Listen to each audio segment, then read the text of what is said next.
looks like a nice place for making music. Well, it is. See those drums? Yeah. Those were Paul Motion's drums that are on all the Bill Evans and Keith Jarrett records. Ooh, wow. What about the cymbals? Those are all my cymbals Right? and gongs and things. Yeah. The drums. You know that video of Keith playing with Charlie and Paul from a concert in Germany? Yeah. Those are the drums that are on that. Beautiful. When did Paul give them to you? Well, we had a fire in our loft on 23rd Street in Manhattan in 1998. So I lost a lot of instruments. Whoa. And Paul had gotten another set of drums. He got a set of Gretsch drums in the earlier 90s. And when I had the fire, he gave me those. Huh. And when he gave them to me, he said, I played those with Coleman Hawkins. He didn't mention Bill Evans or Keith or anybody. Right. Yeah. So there's a lot of vibrations in those toms and drums, man. Mm-hmm. Yeah. How do you think about that? In terms of also like all the pianos that are around that have been played by all the greats, the saxophones that are around, the basses that have been around for hundreds of years. Yeah, What lies within them?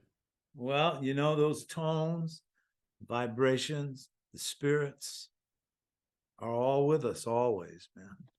And in those instruments, they resonate. And in the rooms, like different places you play when you're on tour, when you play in a beautiful opera house, let's say Teatro Donizetti in Bergamo, or I'm artistic director this coming year and programmed the festival for March. All of the cats who played in that space played jazz in that place, but also just the vibrations of Pavarotti and everybody through the years. You feel those spirits. And I really treasure that. Mm-hmm. Doing sound checks and playing in some sacred spaces. Mm-hmm. But next week, I'm playing at the Village Vanguard with a new quartet, actually, with Julian Lage on guitar, Santi Dubriano on bass, Will Calhoun on drums. And to play in the Village Vanguard is a very special feeling. Huh? Mm-hmm. It evokes a lot of ideas, and you feel the spirits of all the cats who stood on that stage, and played from that stage. How about when we reverse this? Like, what does it do, or what doesn't it do to you if you just play in a, just a random rehearsal space? How do you get the, Yeah, that's a good question, because you carry things with you wherever you traveled in your life and played music, especially, but having relationships with people around the world and vibrating on tonalities with folks is always with you. So wherever you play, you're bringing who you are into that space and your vibrations, and you're turning that space into your home. Paul had a tune called "Look to the Black Wall." On which album is this? I think it's on one of the quintet records with Jim Pepper on Soul Note. Oh, yeah. I'm not sure which record. But anyway, that title is about when you close your eyes and you look to that black wall. So you're playing in the within the universe of sounds and feelings, and just that title alone gives you a lot of ideas about what's happening and how to play. It's nice when titles can be like a springboard for ideas, right? Completely. Mm. I always tell my students, you know that tune, All the Things You Are? You play that every time you play any song, any melody. You're playing all the things you are, man. Yes, That true. sequence, not that sequence of harmonies or sequence of tones. You're playing that meaning or what that means to you, you know? And so where you travel on your instrument and in the music comes out of your horn, man. It's all about ideas and it's all the things you are. That's Mhm. why I believe that's why Lee Konitz loved to play that tune. He played Right. that every time he took his horn out of his case, whether he was playing that tune or not. Mhm. And he would always find something new within Yeah, that chord structure and sure. melodic Right. world. Because he wasn't really thinking about things. He was trying to hear and listen and react and create, Yeah. you know. He was looking to the black wall also. What did you learn from Lee when you were playing alongside him with Paul Motion's band? Well, you know, I learned from Lee long before I ever met him or even thought I was going to meet him. Growing up as a kid, listening to him on record and realizing all of the different avenues and paths that he took as an improviser and how freely he played within whatever piece he was in, you know. And then moving to New York in the mid 70s, I had a chance to meet him and Mhm. be in the room with his vibrations and hear him in some small, intimate settings as well as larger groups, and eventually playing with him, with Paul.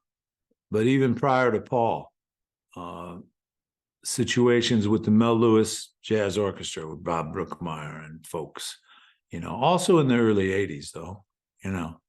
But the situation with Paul for this recording on Broadway, Volume 3, which Yeah. I think you're referring to, we were playing at the Knitting Factory with the trio. And we were going to record in the next couple days a third Broadway volume with Charlie Hayden as a quartet, Mm. like 2 previous recordings. And Lee just happened to come by, had his horn, and he sat in. And we played, uh, we played some tunes together. And one of them was I Wish I Knew. Yeah. And that turned out to, you know, then after we played and that set, of course, Paul and Lee, they went back to the late 50s and mid 50s together on the scene in New York. And then eventually they played with Lenny Tristano together, Warren Marsh, you know, and Jimmy Garrison and other Henry Yeah. The half bass. note. Right, that certain period. So anyway, Paul and Lee had a deep relationship that went back to that mid 50s time, you know. So Paul asked Lee if he was yeah, what are you doing tomorrow? You know. We're going in the studio to record. You want to make the session with us? And he did. And that just kind of happened. Uh but when he sat in, we played I Wish I Knew. And on that one tune on the recording, I don't think Charlie plays. I think Mhm. he played it as a quartet with no bass. I And it's remember. very freely, and Lee's doing all these, I think you are playing the melody and he's like Well, yeah, dancing around you. it happened the way it happened. We didn't talk about it at all. We just both played the melody, but then we took each other places on off of the theme and in the harmonies. And you know, when you play together like that, you lead and follow. Mm.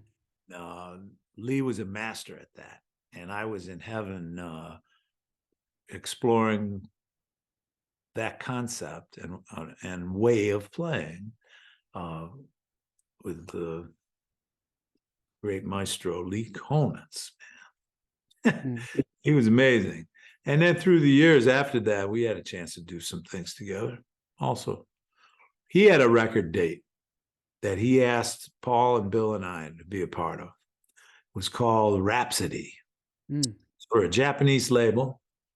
And he played I Hear a Rhapsody, was the whole record, with about 10 different people. Oh, I need to hear this. I haven't heard it. Wow. Yeah, it's called Rhapsody. You might be able to find it. Jerry Mulligan is on it, and a bunch of folks, Paul Bley, Lee and I, and Paul and Bill, we played an abstract version. There's a version with Bill, duo, I think, and then some trio. I played alto clarinet on something, you know, Lee played soprano. It was an interesting, beautiful session. And his whole idea was to play that one tune with a bunch of folks. And it came out really magical. So what was his process of differentiating, just not only in terms of lineup, but also in approach or He played free, man. He didn't say much. huh. He didn't say much at all. You know, especially when we played as a group. The other versions, I'm not sure if he had any direction with anybody. But I know the way Lee was, he was a very intuitive player, and he played off the instinct and the feeling of the music and the feeling of who he was playing with. Hmm. You know? What's your I heard relationship? I heard him sit in one night. One night we were at this club called Sweet Basil, and Jimmy Jufrey was playing with Paul Bley and Steve Swallow. And Lee went and sat in with them. We were at the bar together listening to the group, and Lee had his horn, and they invited him to play. And that was a beautiful moment to hear him sit in with Jufrey and Paul Bley and Steve Swallow. That was a magical night. And they just improvised. They just played, man. Hmm. They created the structures and the themes and the sequence of events as it should be when you improvise. It's not so much what you're playing, it's how you play. I learned that from Lee. So you asked me what I learned from Lee? That I learned that from Lee and Paul and Hank Jones and Elvin Jones and all kinds of folks that I've played with, Jim Hall. Hmm. Mm-hmm. I was about to ask you, what's your relationship to this song, I Hear a Rhapsody? I guess first hearing Coltrane play it on what record was that? Coltrane Jazz, maybe. Jimmy Cobb and Wynton Kelly, Paul Chamberlain. Um,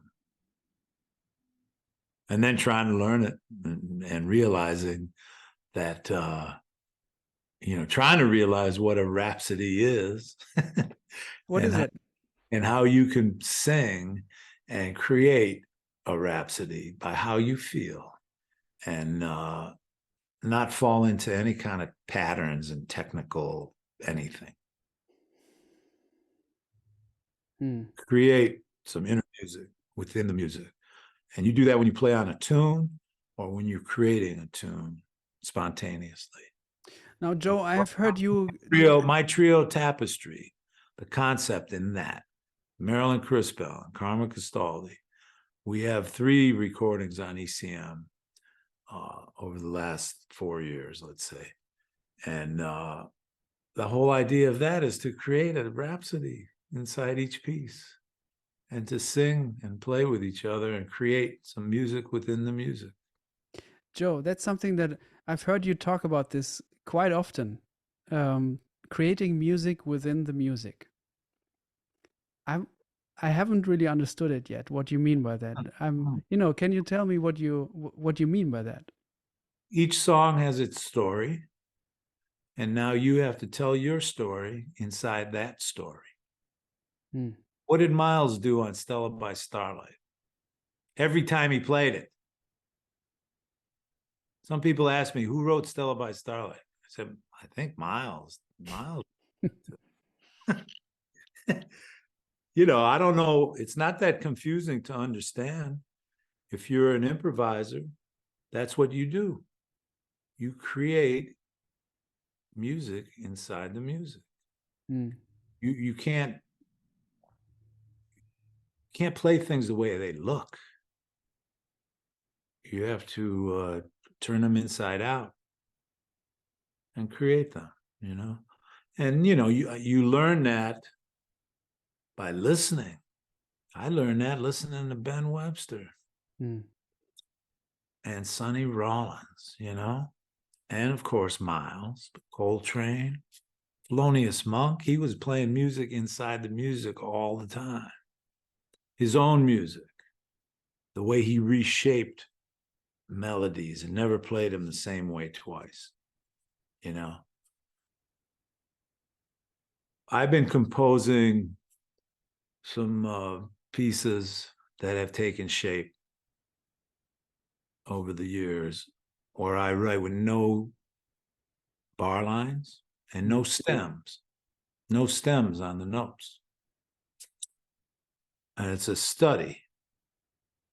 And some tunes have come out of this, but a way of playing has been starting to develop more and more, about having a sequence of tonalities and creating the melodic rhythm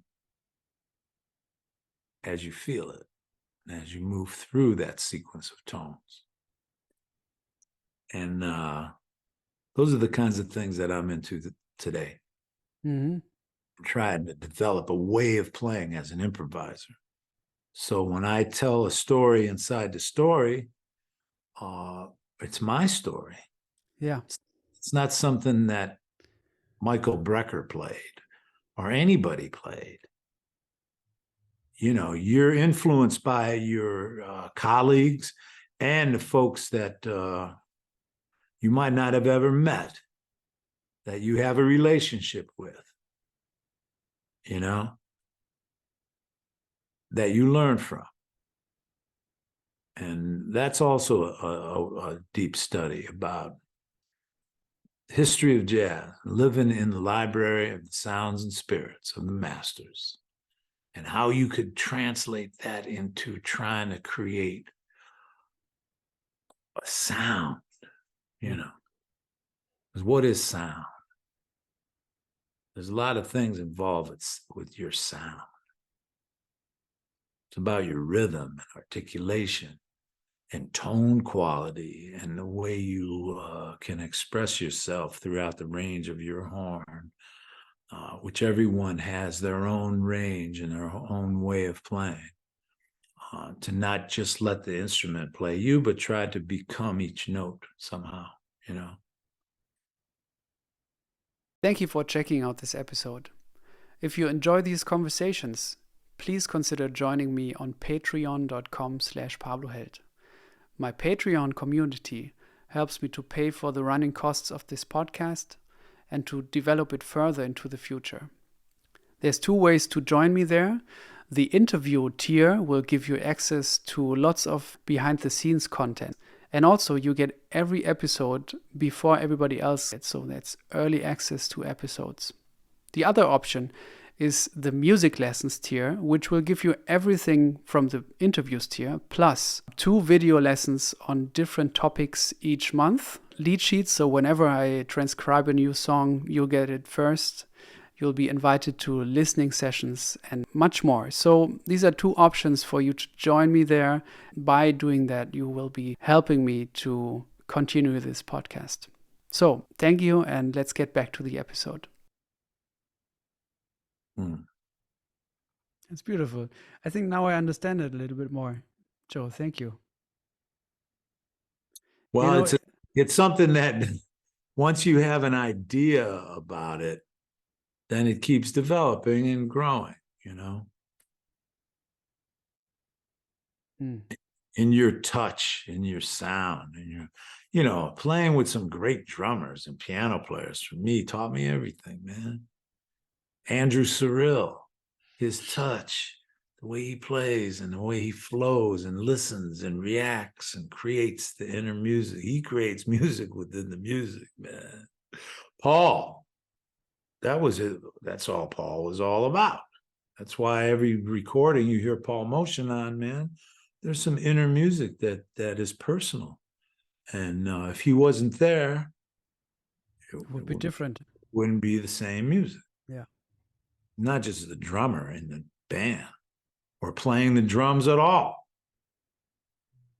I was Bill Frisell and I, man, we were so blessed.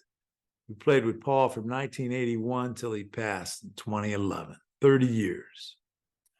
And we were a part of a lot of beautiful, incredible, treasured moments on tour, on the bandstand, wherever we played, plus some of the recordings that, some of the moments we were lucky enough to document, some of the music that we were exploring and how we were trying to play together, you know. But those, no matter how many records there were, let's say there's 30 records, we played 3,000 gigs or something. You know, those are just little moments that were captured.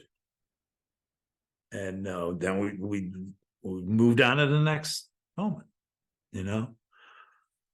I learned a lot about recording and being free in the studio to create and then move on into the next place, you know. Mm-hmm. Not be drawn into trying to make things like perfect, going back, doing retakes, overdubbing, all of those things that lots of folks do in the studio. Our recordings are performances. Mm-hmm. Really proud of that. And I would have to say my catalog of recorded works as leader are performances as well.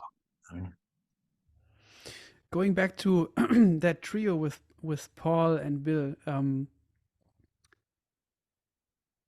I really learned a lot about playing rubato, you know, among other things, but playing rubato from you guys.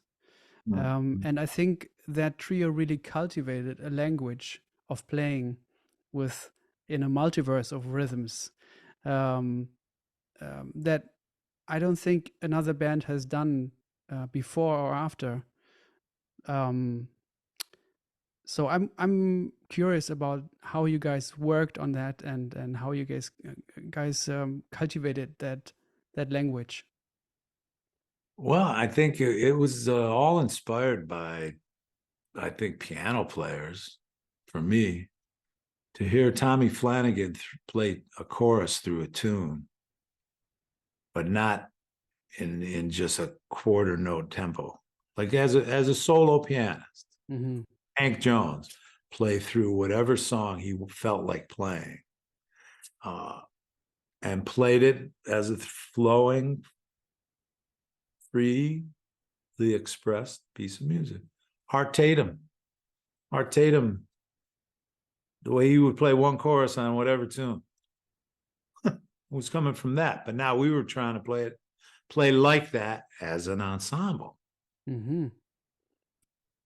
you know, where all those elements of the music we were free to touch on and explore, you know. That's how I kind of looked at it, you know. Bill might feel something different about it, but and the way Paul played, you know, because we never really talked about it. We just tried to Mm-hmm. express the song. And then Paul didn't, without the bass, you know, a lot of times the bass will dictate the momentum of a piece in a band. Without the bass there, what directs the momentum is the phrasing and the way you breathe together and the way you hold tones and sustain. And Paul was such a master of polyrhythms and a groove and sustaining a groove that was counterpoint to the maybe harmonic rhythm of the piece, you know? Mm. I think a lot of stuff that Paul encountered coming up and playing and doing things with folks opened him up to trying to be a free flowing player and not dictate. But he could, and if it was called for, he'd lay it down. Incredible. I was so thrilled and happy to play with Paul and create some situations. I did 3 records with Hank Jones, George Mraz, and Yeah, Paul I on love Blue them. Note, where we played pretty straight ahead, but yet there's free, it's a free flowing expression also, Hmm. you know, and to put Paul and Hank together with George was a dream, man. I never dreamt. Hmm. Just happened with my relationship with Paul from the early 80s and then starting to play with Hank. Um, that first recording, I think, was 2004, I'm All For You, but had played with him prior to that. But the first times we really played some gigs under my name were in New York with Paul and Mraz. And then we went in the studio, and did that. And it was amazing because Paul was playing with someone that influenced Bill Evans, Hmm. Yeah. and they had a beautiful, magical connection, man. Hmm. It was really something. That's that's so cool. How much this the union or get together of people, how much it connects. Like you talked to me about that concept of playing rubato and being inspired by a piano player like Hank Jones playing an intro. Then you cultivate this language together with Paul Motion, and then you put them together again, playing, in a different kind of setting. Yeah, yeah. It's a beautiful connection of things. Playing famous music, you Yeah. know, and some amazing compositions written by Thad Oh Jones. yeah. And I remember one time we played this one piece, "Don't Ever Leave Me." Mm. Beautiful. I'm not sure if it's on the second record, Joyous Encounter, Let me see. first one. I, But anyway, after we played that tune, Hank looked up and he said, "My brother wrote that." Hank loved to play, man, and he was a real free, total free spirit mm-hmm. in, in the music, and was always creating music within the music. And sometimes he'd play a tune with us that he played so many times in his life, and he'd have the music on the piano, and he'd just Huh. look at the title. The title would give him ideas.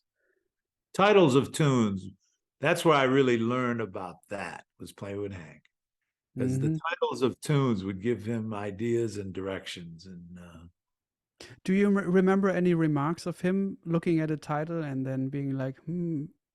no, not really speaking about it, but I felt it. And then Mm-hmm. listening back to the way he played.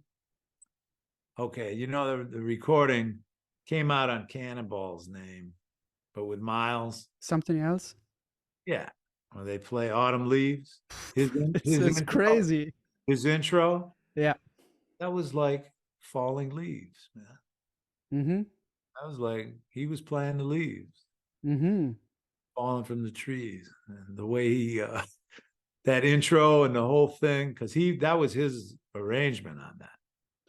Was it though? Because I heard a recording of Ahmad Jamal playing exactly those kicks, but with another groove, like 1 year before that. Oh On the yeah, yeah, there's well, the portfolio of you Ahmad know, Jamal. Cats played that song a lot, but that arrangement that Miles played, I think, was Hank's, his intro and all that. Interesting. I don't know. That's what I always thought. Hmm. His solo on that and the whole that whole track is so out there. It's so amazing how they play that No, song. I know like Hank loved Ahmad Jamal also, and Teddy Wilson, Hmm. uh, Nat King Cole. Yeah. Those were his cats, Teddy Wilson and Nat, Yeah. but also Ahmad Jamal. Hmm. They were, the one thing about the music and the history in jazz is all the relationships that cats had made the music happen. And that's going on today with cats who play together today. Mm. Relationships create the energy and the sparks ideas about things. And you go back in the history of the music, and the relationships created the sounds that we were blessed to have with us. From the Hmm. Ellington Band through the Basie Band and the Woody Herman Band and the Thad Jones Mel Lewis Band. Just talk about a few big bands. Mm. Charlie Hayden Liberation Music Orchestra. Hmm. I mean, that music was about the relationships that everybody had and how they played together. It was never about what they were playing. It was like, okay, that's it. Okay, now how are we going to play that Hmm. to make it your own, you know? And Carla Blaze bands also. Uh, Oh yeah.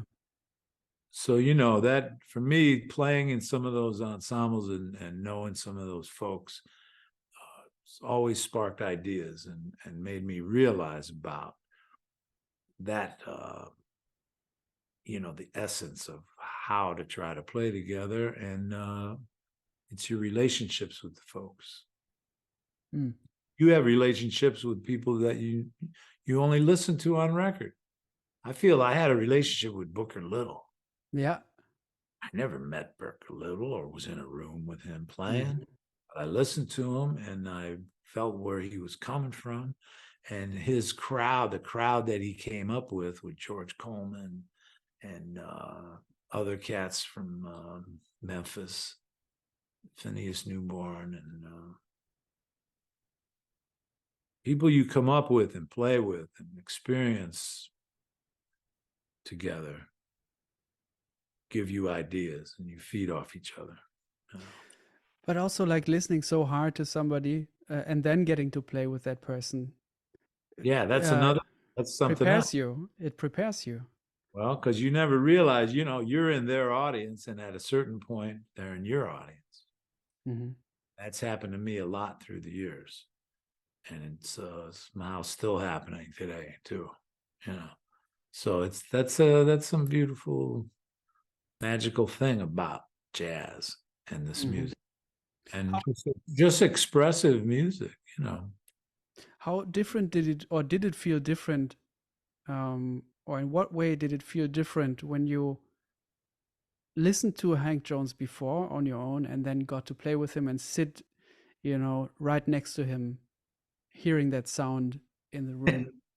Well, the first time he sat in once with the Mel Lewis Jazz Orchestra. I joined Mel Lewis's band in 1980 and was on the band till 91 when Mel passed.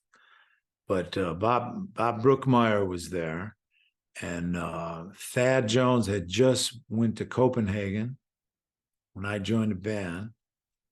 So number one in the book is Hank's tune, That's Freedom. And because he played originally in the first Thad and Mel band, and then Sir Roland Hanna shortly after that. But Hank came and sat in one time with the band, in the 80s, early 80s. So that was the first time I was like, maybe that he heard me and I was on the bandstand with him. And he just played a few tunes, but we played his tune of That's Freedom. I remember that. That was amazing.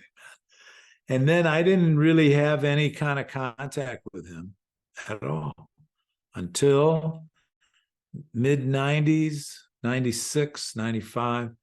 There was a festival in Moscow, Idaho called the Lionel Hampton Festival every year. And the house rhythm section was Hank, Ray Brown, and then Christian McBride also. Christian was there. Brian Bromberg, another bass player, he was there. And Elvin Jones on drums. And Herb Ellis on guitar. That was the rhythm section. And then they would bring in guest soloists, right, to play. And it was a big college and high school big band symposium. There was all these kids and all these young up and coming folks from around the country that would come to this big band Lionel Hampton Festival. And the winner, let's say, of the best trumpet player, right? Because you play, there'd be judges. It was a whole crazy thing. Let's say the winner of the trumpet, the prize was to play a tune with Hank and Elvin and the rhythm section on a concert, or a saxophone player that won. Your prize was to play with these cats. And Hamp was there playing. It was like a big, crazy, amazing jazz party. So I did it 2 times. Once with Roy Hargrove and we were guests, and we played a set with the rhythm, with Hank and Elvin, and Christian played, Brian Bromberg, but Ray Brown was there also.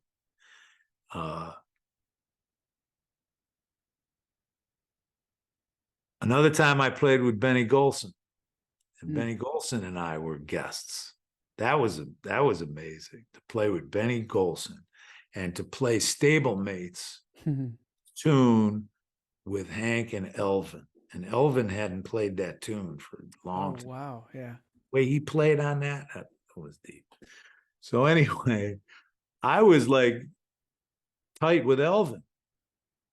I had first sat in with Elvin in 1975 in Cleveland, right before I moved to New York. He came to Cleveland. I was in a band playing opposite him, and his quartet had Steve Grossman on tenor, Roland Prince on guitar. It was that period. It was right after Dave Liebman left the band. And instead of having 2 saxophones, Elvin had Roland Prince on guitar. So it was a guitar quartet.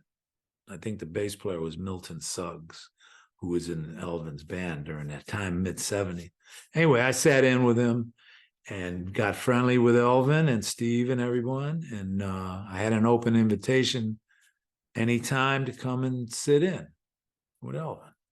So through the years, I'd always bring my horn in New York or wherever, and have a chance to play a little bit with him. And Pat LaBarbera was playing with him. 1982 was the first time Keiko, Elvin's wife, called me to make a gig, something that Pat LaBarbera couldn't do, in New York City. And then I toured with him and joined the band in 1987 for a 9-week European tour. So I was part of the Elvin Jones Jazz Machine in 1987. At the same time, playing with Mel Lewis and Paul Motion. So that little moment there, I was playing with 3 of the baddest cats on the planet. Wow. Yeah, so that was something. So anyway, I had a relationship with Elvin when I played this concerts, So I was in the middle of putting my next recording together for Blue Note Records. So I hit on Elvin if he would consider playing on one of my dates with Dave Holland on bass, trio. That became Trio Fascination, that recording. So I didn't really get too tight with Hank.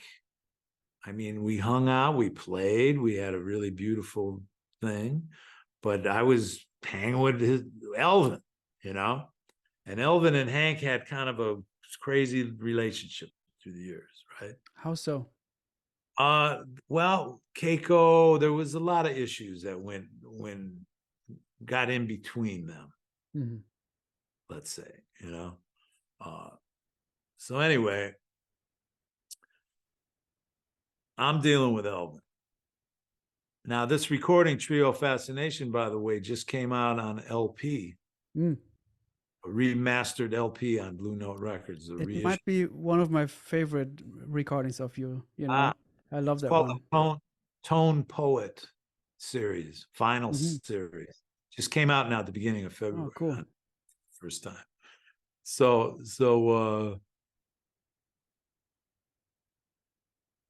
after that, Hank called me to play a week with him at Birdland.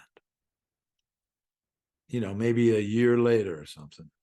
Because that was all 97, 98 when I recorded with Elvin and toured with him. Well, I toured in the 80s, but so later 90s, Hank called me to play with him at Birdland with his trio with George Mraz and Dennis McCrell on drums. And that's when during that week, after the first night, I called Bruce Lundvall and I told him I was playing with Hank at Birdland and started to plan to do a ballads recording that Bruce wanted me to do a ballads date as an idea. And I didn't feel I was ready to do that until I started playing with Hank. And Mm. that's how that first session came together. But Hank called me to play with him first. And that was amazing. And then that led into me putting that session together with Paul on drums. What happens when Hank calls you for his gig? Is he like telling you what he's going to play, or is it more something that is called Oh, on at the gig? Will he call tunes or? oh yeah, he had a repertoire that he wanted to play, sure. Mhm. And it was some things that carried on into the period when he was playing with me. Mhm. You know? Oh yeah, we had a rehearsal and put together a beautiful set of music. Mhm. One tune called Lady Luck. I just learned that. It's beautiful. Ah, yeah, that was one of Thad and Frank West's, I think. And it's on Elvin's one of Elvin's first record, I think, was on. Elvin, yeah. Yeah, that I love record. that. I love that record. Yeah, so we and then also that there's another tune on there, 6 and 4 or Mhm. Yeah. do Doobie do doo doo. do Yeah. do. Yeah. I was on Elvin's record too. That became Yes. part of the repertoire that I Yes. wanted. Because when I started playing with Hank, I wanted to play some things that he was famous for Yeah. and that I had never played with anybody before. And we turned them into our own kind of conception about how to play them, you know. I And the Paul played on those tunes was yes. amazing because Paul Yes. never really heard the original recordings, uh, and he created his own way of playing through all that stuff. Mhm. Beautiful. The way we played Countdown, Mm. also as a ballad, Yeah. um, was something that was amazing to play with Hank through that sequence of harmonies. Mhm. 4 and 6, or 6 and 4. I always forget how it's called, but I love when you guys go down a half step. You know, ba-do-ba-do-do, do, ba-do-ba-do-do, do, you Mhm. know? Yeah, yeah, yeah. That's Well, that something was that in Hank. That was in Hank's arrangement of that. He had I see. a whole arrangement on that. Yeah. Beautiful. Did a Billy Strayhorn project.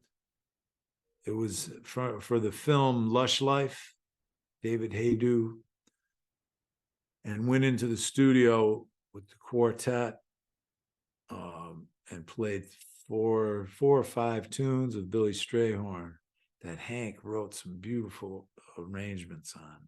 Mhm. Uh, And Diane Reeves also, there's 4 or so tunes of Diane Reeves with her group, and then my quartet with Hank, and then also Bill Charlap, who kind of produced the whole thing. Him and Hank Mm. played duo. They played honk. They played one of Ellington's Mm. piano pieces. And Is also Elvis Costello was on this session, and Bill Charlap and I and Elvis played trio on Blood Count. mm. That turned out to be a really magical take, you know.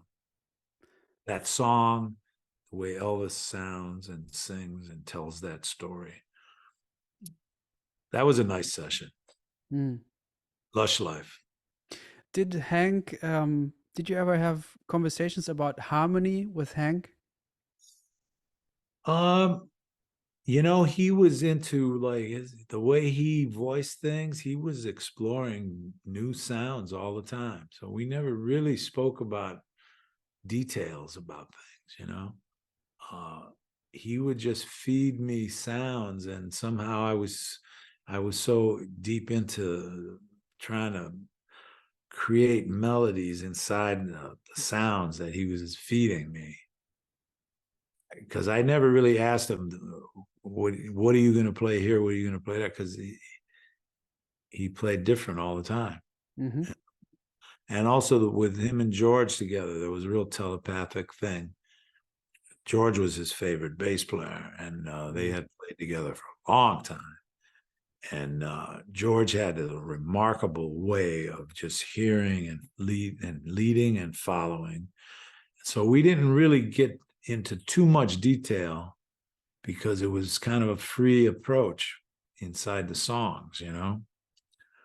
Um, but Hank had an amazing memory, man. He would, Mm. one time at a sound check, Lewis Nash toured with us also. We played a lot with Lewis. And the last recording that came out for me on Blue Note was live at Newport with George and Hank and Lewis. And that was an amazing set that we played. I'm so glad I captured it, because Blue Note, it was between records with Blue Note when we did the date. And Hank was 88, I think, at the time, in 1986. 96. 96. Mm. No, no, I'm sorry, man. Wasn't it 2006? 2006. Hank was, he was 80. Yeah. And that was the period we were touring, from 2004 through that period. I played at his 90th at Birdland and also at the Hollywood Bowl. Mm-hmm. So, Hank's 90th. And Mm-hmm. that was 2008. Yeah. He was born in 18, Wow. 1918. And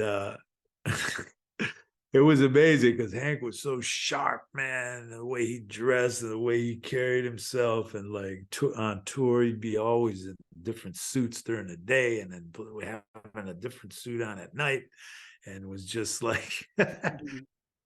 he was really a unique, amazing, beautiful, and scholar, and wow. Mm. Reflecting back on it, it was like some joyous, incredible. That's why I call that one record Joyous Encounter. Right. And that title, I keep that when I play quartet gigs.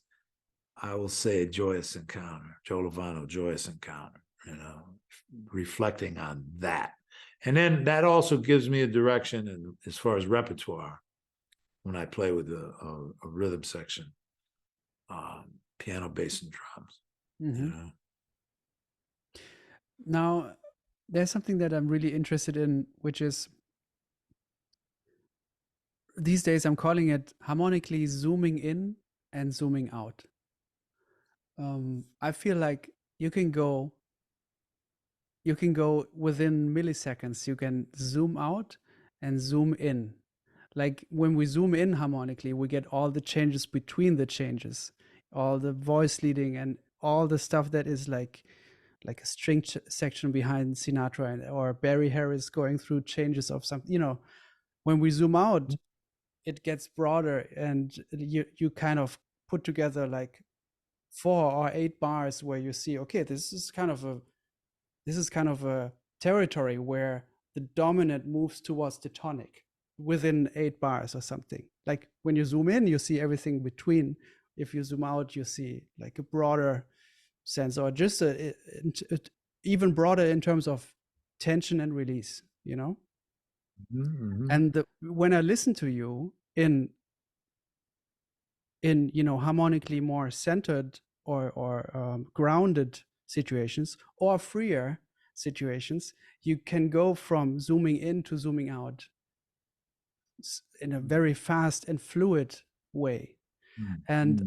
I'm interested in how you managed or worked on that throughout the years of being very, very precise and being amazingly free at the Well, same time. uh, thank you for hearing that in my playing and approach. I think it started by really studying the idea of Coltrane's thirds, giant steps,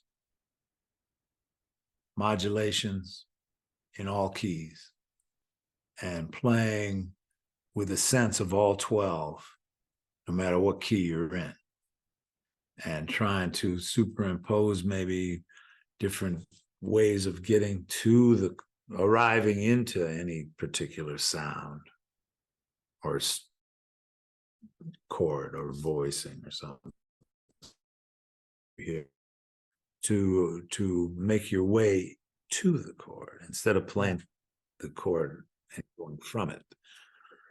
That approach is something I've been working on and working on today, about that polyphonic idea, being in all keys, And then when I started to play with McCoy Tyner also, that was 1999, the first time playing with McCoy. So during the period I'm playing with Hank, 2004, I'm also playing with McCoy, and I'm playing in his bands, touring around. He played a lot of trio, but when he used the saxophone, it was between Gary Bartz, Ravi Coltrane, and myself, and we joined McCoy throughout those years, and playing with him on some of his chants and tunes that are real centered,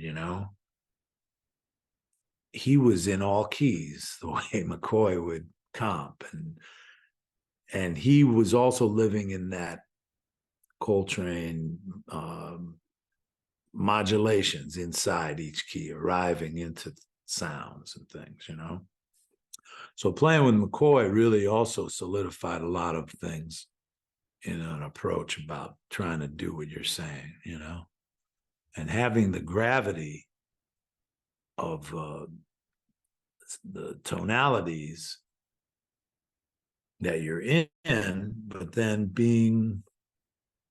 looking down to them and within the tonalities of the sounds, I don't know.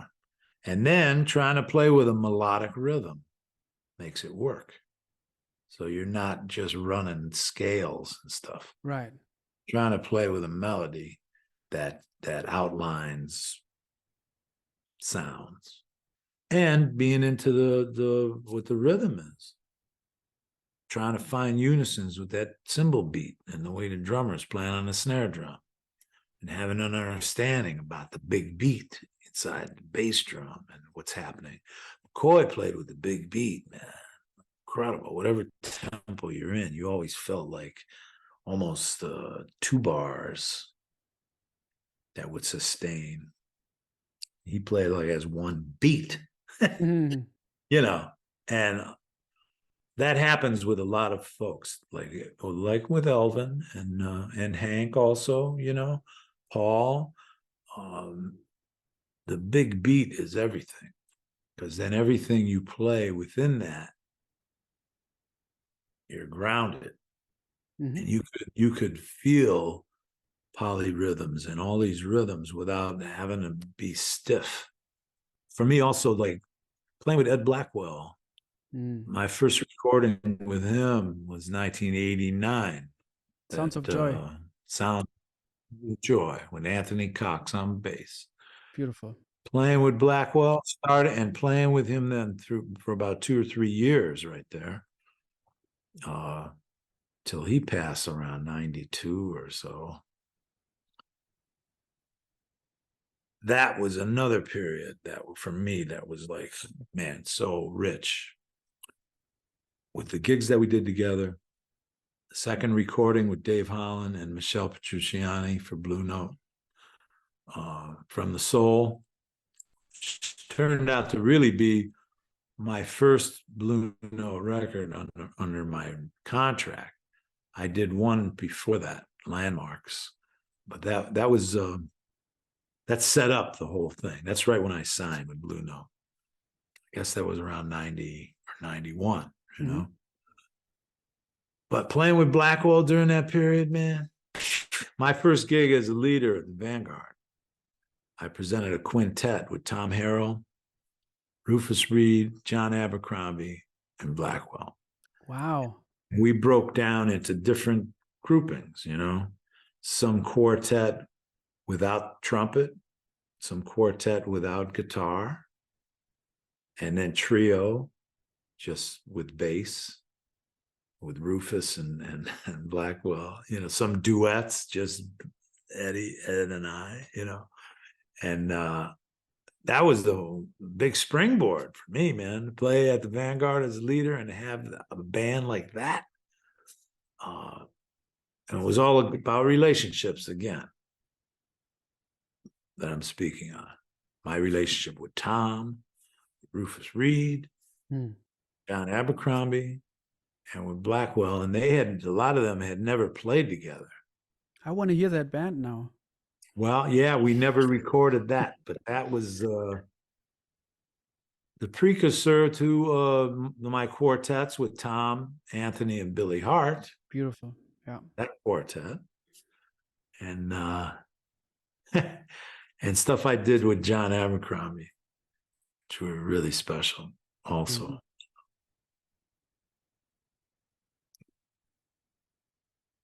So, you know, people you play with, and, you know, someone like Blackwell, man, I was in his audience since I was a teenager. Listen to all those Ornette Coleman records and the avant-gardes with Don Cherry and Charlie and Coltrane and Blackwell. Oh man, when it came to the moment and he was in my audience, that was a big moment, man. That was in the late 80s, you know. That was in the 80s. I remember, man, I did that date, Sounds of Joy. And it was I think in 89. So I had toured with Elvin in 87. So Elvin was playing at the Blue Note in New York. And I went to hear Elvin and hang out with him. And I told him, man, Elvin, I've been playing with Ed Blackwell. You know, we did this date together. I was so excited to tell him. And he looked at me, knows what to do. That's what Elvin said about Blackwell He when I knows was what to telling do. him about the session. Yeah. He said, he knows what to do. It was great. It was like he didn't go off like, oh, he's this, he's that. Oh, yeah, that was beautiful. I was like, yeah, beautiful. You know, he saw that I was like developing beyond when I was playing with him and moving into some of his own. That was inspiring, man. And I feed off of that to this day. When we were talking before about the zooming in and zooming out, I also felt like when I was listening to you, the influence of Dewey Redman might be something that also helps or helped with this kind of topic. You know what I mean? Also with other topics, I'm sure, but this kind of topic, you know, breaking free of things. Oh yeah, Dewey, man, was a total free spirit and storyteller, and had a sound and a feeling all his own, you know, and also, you know, digging him on recordings long before I ever met him, Mm. with Ornette, Yeah. New York is New Now, York is and now. Yeah. Of Call, those records. Of course, with the Keith Jarrett Band, which I heard live 1972. I was in Boston going to Berklee College of Music, and they played the and man, I went every night, man, and didn't really money, but to hear that quartet, those are the cats I wanted to play with. Mm-hmm. And 10 years later, I started playing with Paul, you know, and then Charlie, and then Dewey, Mm-hmm. you know, and that was inspiring, man. You know, you project a lot of things, you know. Same thing happened with the Thad Jones Mel Lewis band. They came to Cleveland in 1970. That saxophone section, Joe Farrell, Jerome Richardson, Jerry Dodgen, Eddie Daniels, Pepper Adams. I was still in high school, man. It was like, oh man, how am I going to get myself together to be playing that band someday? I Yeah. joined the band 10 years later. Again, another 10 years. But it gave me a lot of direction and of the way I practiced, the way I was trying to, you know, get myself together Yeah. to step into that scene, you know, and to have confidence and to try to say something, you know. But Dewey, knowing him then, being on the road with him with the Liberation Music Orchestra, Mick Goodrick, Jerry Allen, and I joined the band Mm-hmm. around the same time in 1986. That was it. See, I knew something in about 86. You Yeah. said you had an arrival day in 1986. Mm-hmm. I had an arrival day too, playing with the Liberation Music Orchestra. Yeah. And, you know, Dewey was one of the funniest, most beautiful people you could know. And the way he would call, he had a call in his sound. And the way he would make a statement, just playing a simple melody, you know. It was he loved to play, and he embraced the tonalities that he vibrated on in a special way, man. And knowing him and playing with him gave me a lot of ideas, man, still to this day. And then, of course, playing with Josh and doing stuff with him through the years, really since my recording Tenor Legacy on Blue Note. Also, that relationship with Josh has been really inspiring through the years, you know. Mm. Explored playing music together in lots of different contexts and settings. And he's an inspired young man. And when you're inspired, you're inspiring, Mm-hmm. you know. And that's what keeps you young and keeps you together out here on That's the scene, interesting. you If know. you're inspired, you're inspiring. That's cool. Yeah. Yeah, I believe that, man. You know, that goes back to my dad too, man. My dad played some saxophone. Mm-hmm. Was one of the leading players around Cleveland in his day. And he was inspired, man. He used to practice. My dad practiced and played. I heard him, you know, playing through like Coleman Hawkins solos and things, you know, things he was working on, you know. I sent him a book of Coltrane solos once when I was up in Boston. And man, I came home for Christmas. He was playing through all these solos from Locomotion, and it was solos from the Blue Train. Blue Train. Yeah. There was a book that I got, and I sent it to my dad. I came home. He was playing through all that, and he wrote it all in his own hand too. I learned that from him too, about writing things out, and you start to play them and feel them different. Yeah. Like he wasn't like reading the book I sent. When I saw I saw his penmanship on some of those phrases and solos, that he was practicing, and he put them under his fingertips, and that was inspiring. My dad was inspired, and he was inspiring for sure Hmm. for me, my whole my whole life and beyond, into today. um, Joe, I read somewhere that you sat in with the Bill Evans trio. Is that a rumor or was that true? Well, I went to Bill Evans' 50th birthday party, and shortly after that, he was playing the Village Vanguard, and with Mark Johnson on bass, Joe Lovano on drums. Mark and I were on the Woody Herman band together. When Mark, on a day off, flew to New York and auditioned for Bill at the Vanguard with I Philly talked to him Joe. about it. Yeah, with Philly Joe Jones on drum. Hmm. So I knew Mark was going to get the gig. We were playing together with Woody, and Mark was something else, man. And his whole life until that point was to play with Bill Evans. He projected that, like I was talking about projecting things. He got the gig, and then so that was an invitation to meet Bill. And also, Mark was then, after Bill passed, Mark was playing with Paul and Frizzell in a trio, and Paul was wanted to be a quartet, and was listening to some saxophone players around town. Mark was on the Mel Lewis band with me also at that point.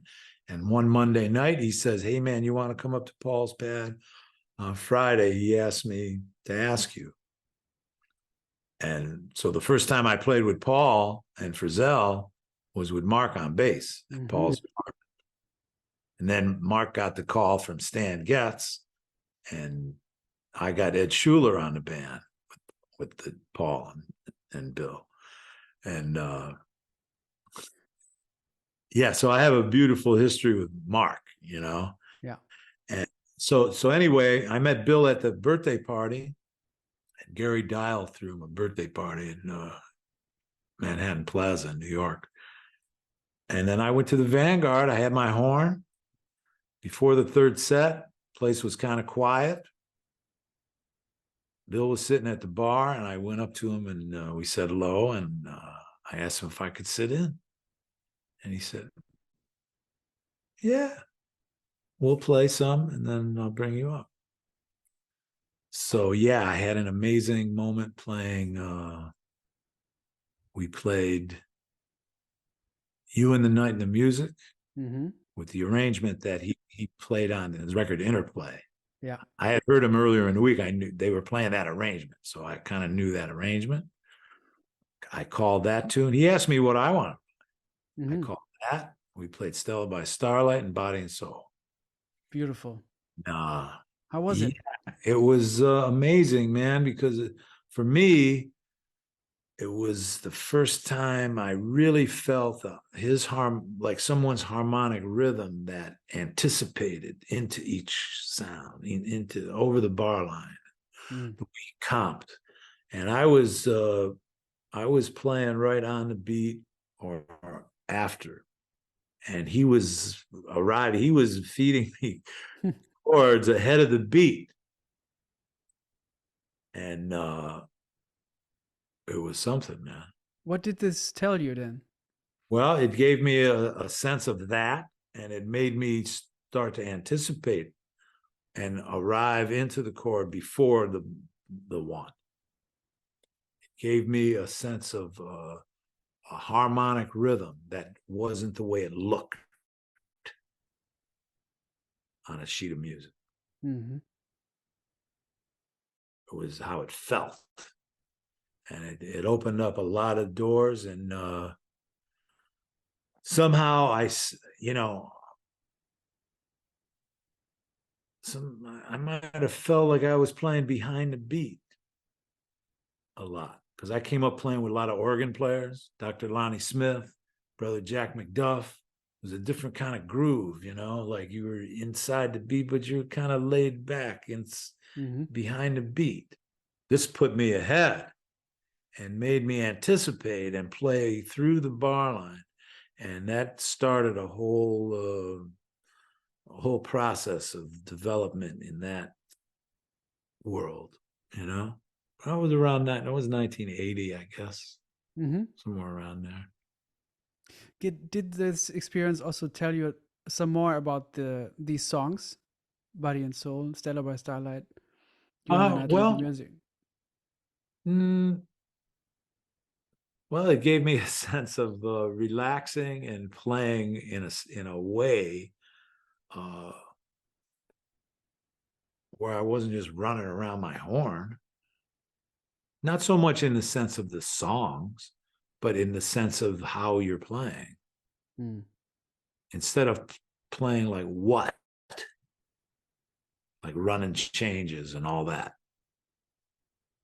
it informed me about how, which at that point was a big, heavy turning point and a springboard into trying to develop a conception about how.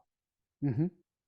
And I was never a big transcriber, and I never like tried to play something other people played so much. I tried to. My dad taught me about how to learn a song, and then try to let that song really happen. Be inside the song you're playing, Yeah.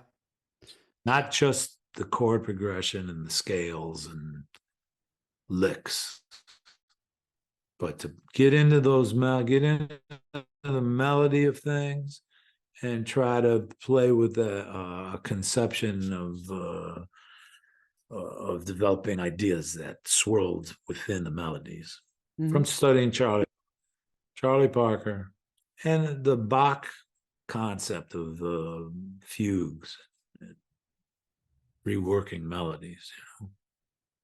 Mm-hmm. About learning songs, I really loved something that I saw in a master class of you where you were talking about, I forget which piece it was, but it was a faster piece, a faster melody, involved melody. And you said, Mhm. like, when you were working on a song like that, you were playing it like in like super slow. Uh, so you Mhm. can really feel out each interval. How, how you can go from the minor third to the minor six, go up a half step, you really feel each interval. And when you do Mhm. that, it just grounds the whole thing. So I really resonated with that statement. Mm, mm. Well, it reminds me of when I was putting the record together with my band Us Five. Donna That Lee. we did 3 records, yeah, and on Bird Songs, Donna Lee, Yeah. also Yardbird Suite. Mm. Yardbird Suite might have been the first one I played as a hymn. Bee boo boo ba da boo boo boo doo da boo doo boo doo be day da Mm. doo doo doo be boo boo doo. When I did that, I was practicing. I was playing alone. When I just did that, it was like I stopped. It was like, wow, dig that. And that's something. And then I worked on that idea and wrote that arrangement. Then I went to Donna Lee. I wanted to record Donna Lee, but everybody records Donna Lee. It's like it turns into an exercise. And some guys try to play it as fast as, it's like there's nothing happening. I played it as a ballad. And man, it was like an experience to play one chorus. Yeah. I mean, a real experience because you could phrase and lay things inside that rhythm, the harmonic flow, how you feel it, and it became like an aria or something. Hmm. That was a big moments for me, putting that idea of doing a Charlie Parker record and trying to make all those themes and tunes for, not only my own, but for a group conception with a band with 2 drummers. But I had some great players, man. Otis Brown, Francesco Mela, Esperanza Spalding on bass, James Wideman on piano, and we were playing together a lot. We did 3 records and toured like crazy during that period, you know. So you know that idea about playing something like Donna Lee as a ballad, I think, was something that I grew into, because of course I learned it the way everybody learns it, and played it like that my whole life from a teenager. That tune taught me how to play the saxophone better, playing it fast as possible, you know, trying to feel it all. That was a big study, man, with my dad, like when I was a kid, to get that tune under my fingertips and be able to execute that. How did he help you with that? He played it right in front of me and walked away. Yeah. Wow. There you go. That's how my dad taught. He would play with you. You know, I stood toe to toe with him always, you know, just vibrating on tones and playing intervals together. And yeah. He also did that to me, just playing on a scale. I was practicing just my major scales. I was a kid, you know, 12 years old or whatever. I'm running around horn. I'm trying to play it in all keys and the full body of the horn in whatever scale you're in, up and down the horn, you know, because he taught me how to get around my horn, you know, within the elements.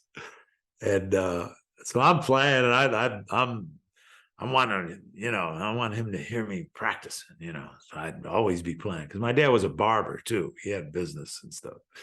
And when he came home from work before he went to play his gig, I want him to hear me practicing. He would come down and make comments, and I'm playing up and down the horn, and I'm excited about him hearing me, whatever key I'm in, you know. He comes down, and let's say I was playing in the key of a B major scale, and he played it like real slow, and not in a like da da da da da da da da da da. He played da da da do do do do do do do do do dee do do do do do do do do, or whatever. He made the scale sound like a song, and then he split. that lesson turned me around. So now I started practicing my scales and chords and arpeggios.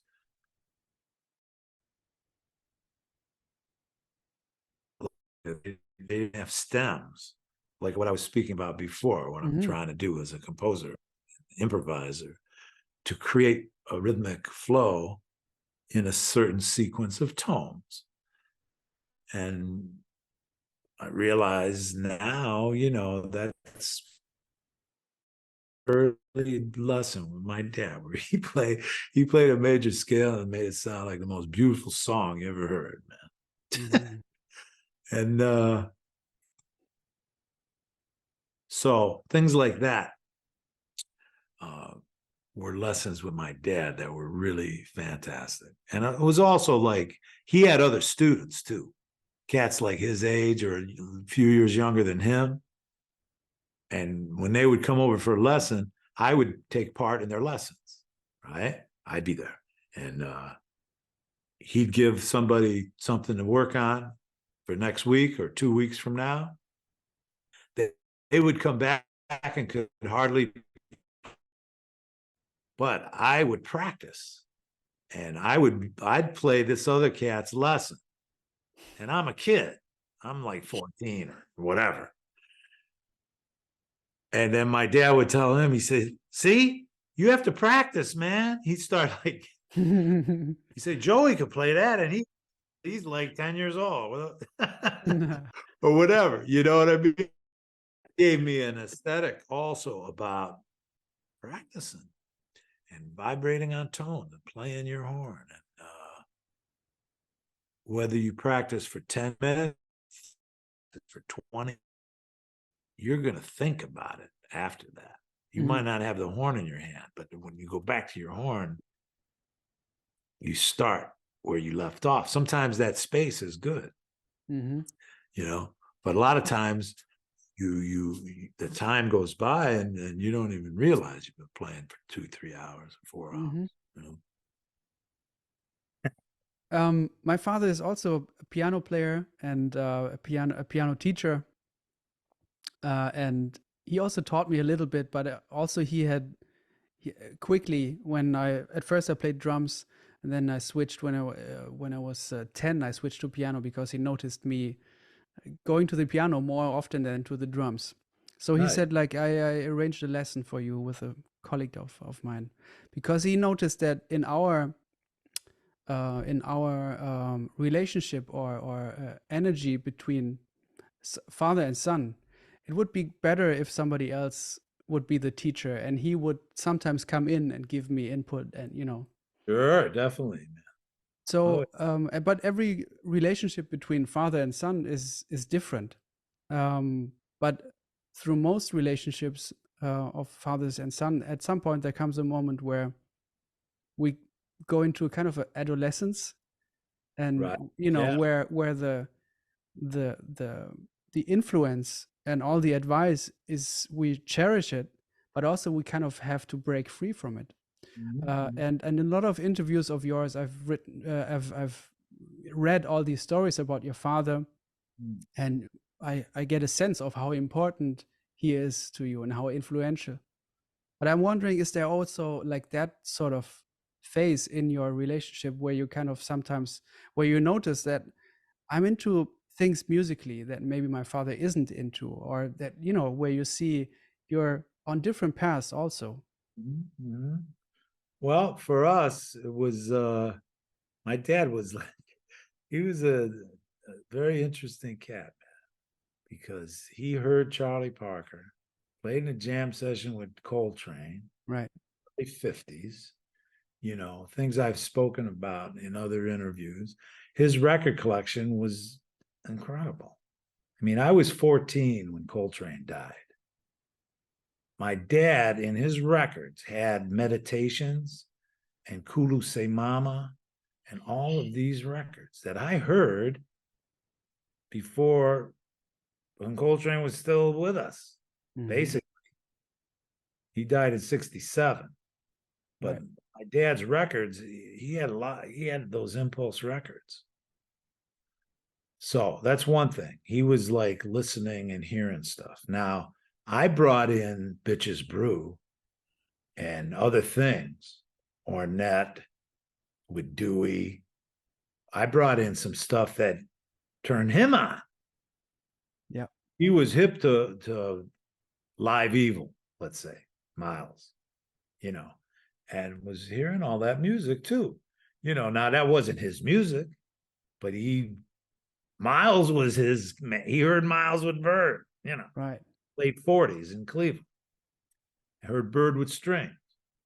And then heard the Coltrane Quartet in 65 with McCoy and Elvin, a club called a Jazz Temple, and also Leo's Casino. And he'd be telling me all these stories, So when I started to really learn about the repertoire and get myself together to sit in and play with cats that he was playing with, because he was always playing and he was a leader.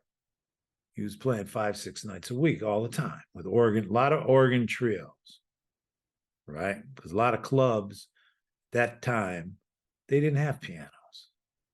I went to some concerts where he played with a piano, bass, and drums, but a lot of clubs that were happening were corner tavern type joints where Lou Donaldson would come, Sonny Stitt, Rossant Roland Kirk, and others with organ, James Moody with organ groups.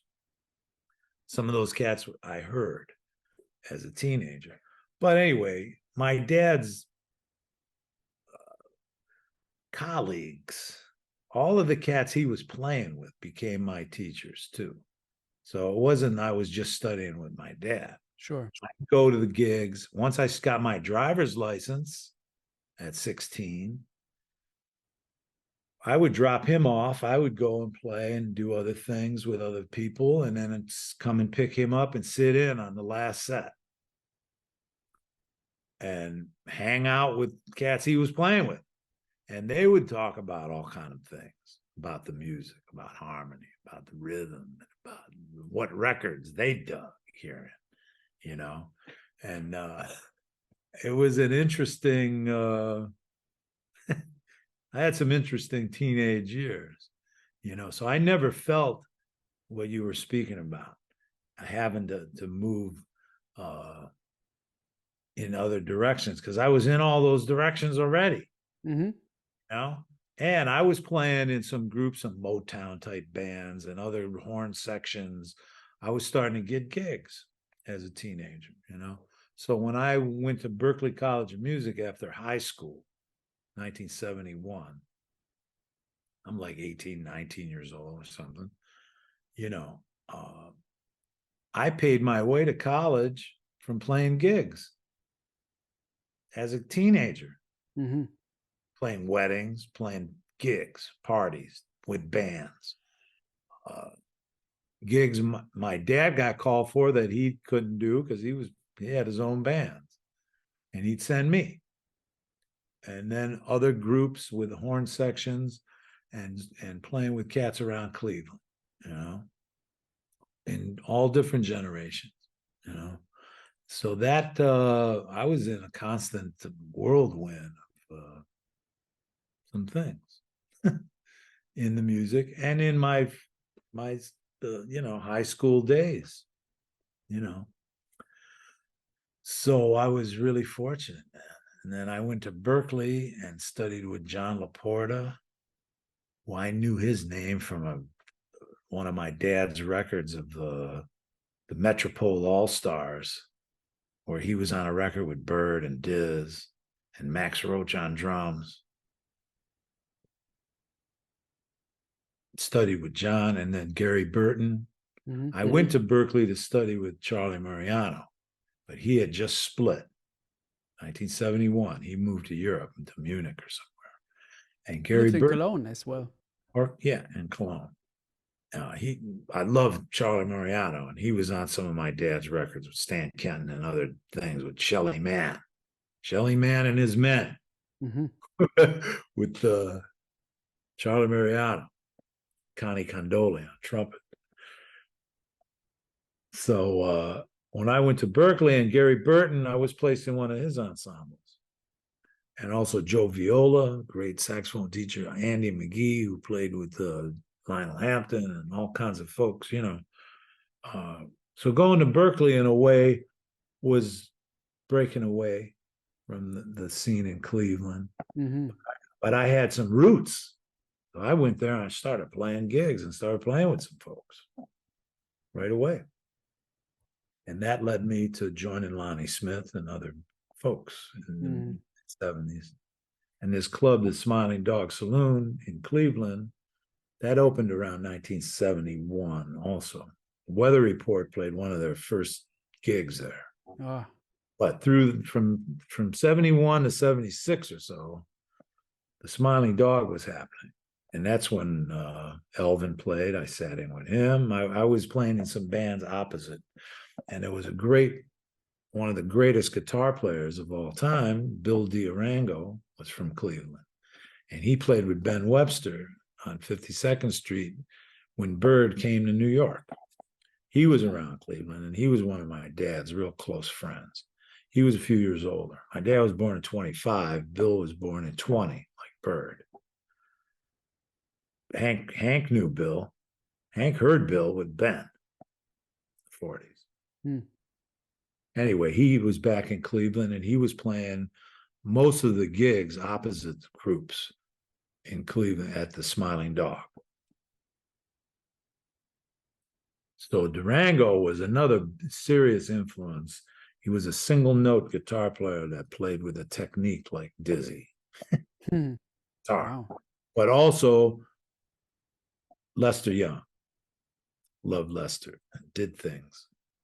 And he moved into all of these directions, like with the wah wah pedal and in conjunction with all the things that were happening with Miles and Bishop's Brew and all that, you know. Wow. I have to check him out. Bill, oh yeah, check Bill D'Arango. His name played and he played with Eddie Lockjaw Davis. He played with Sid Catlett. He played on all these with Don Byas. Which recording would you recommend as an entry point?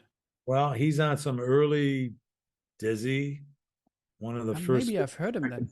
one of the early 52nd Street themes. Bill D'Arango is his name. Mm-hmm. He was in New York during the heyday of 52nd Street. And then when that folded, he went back to Cleveland. Mm-hmm.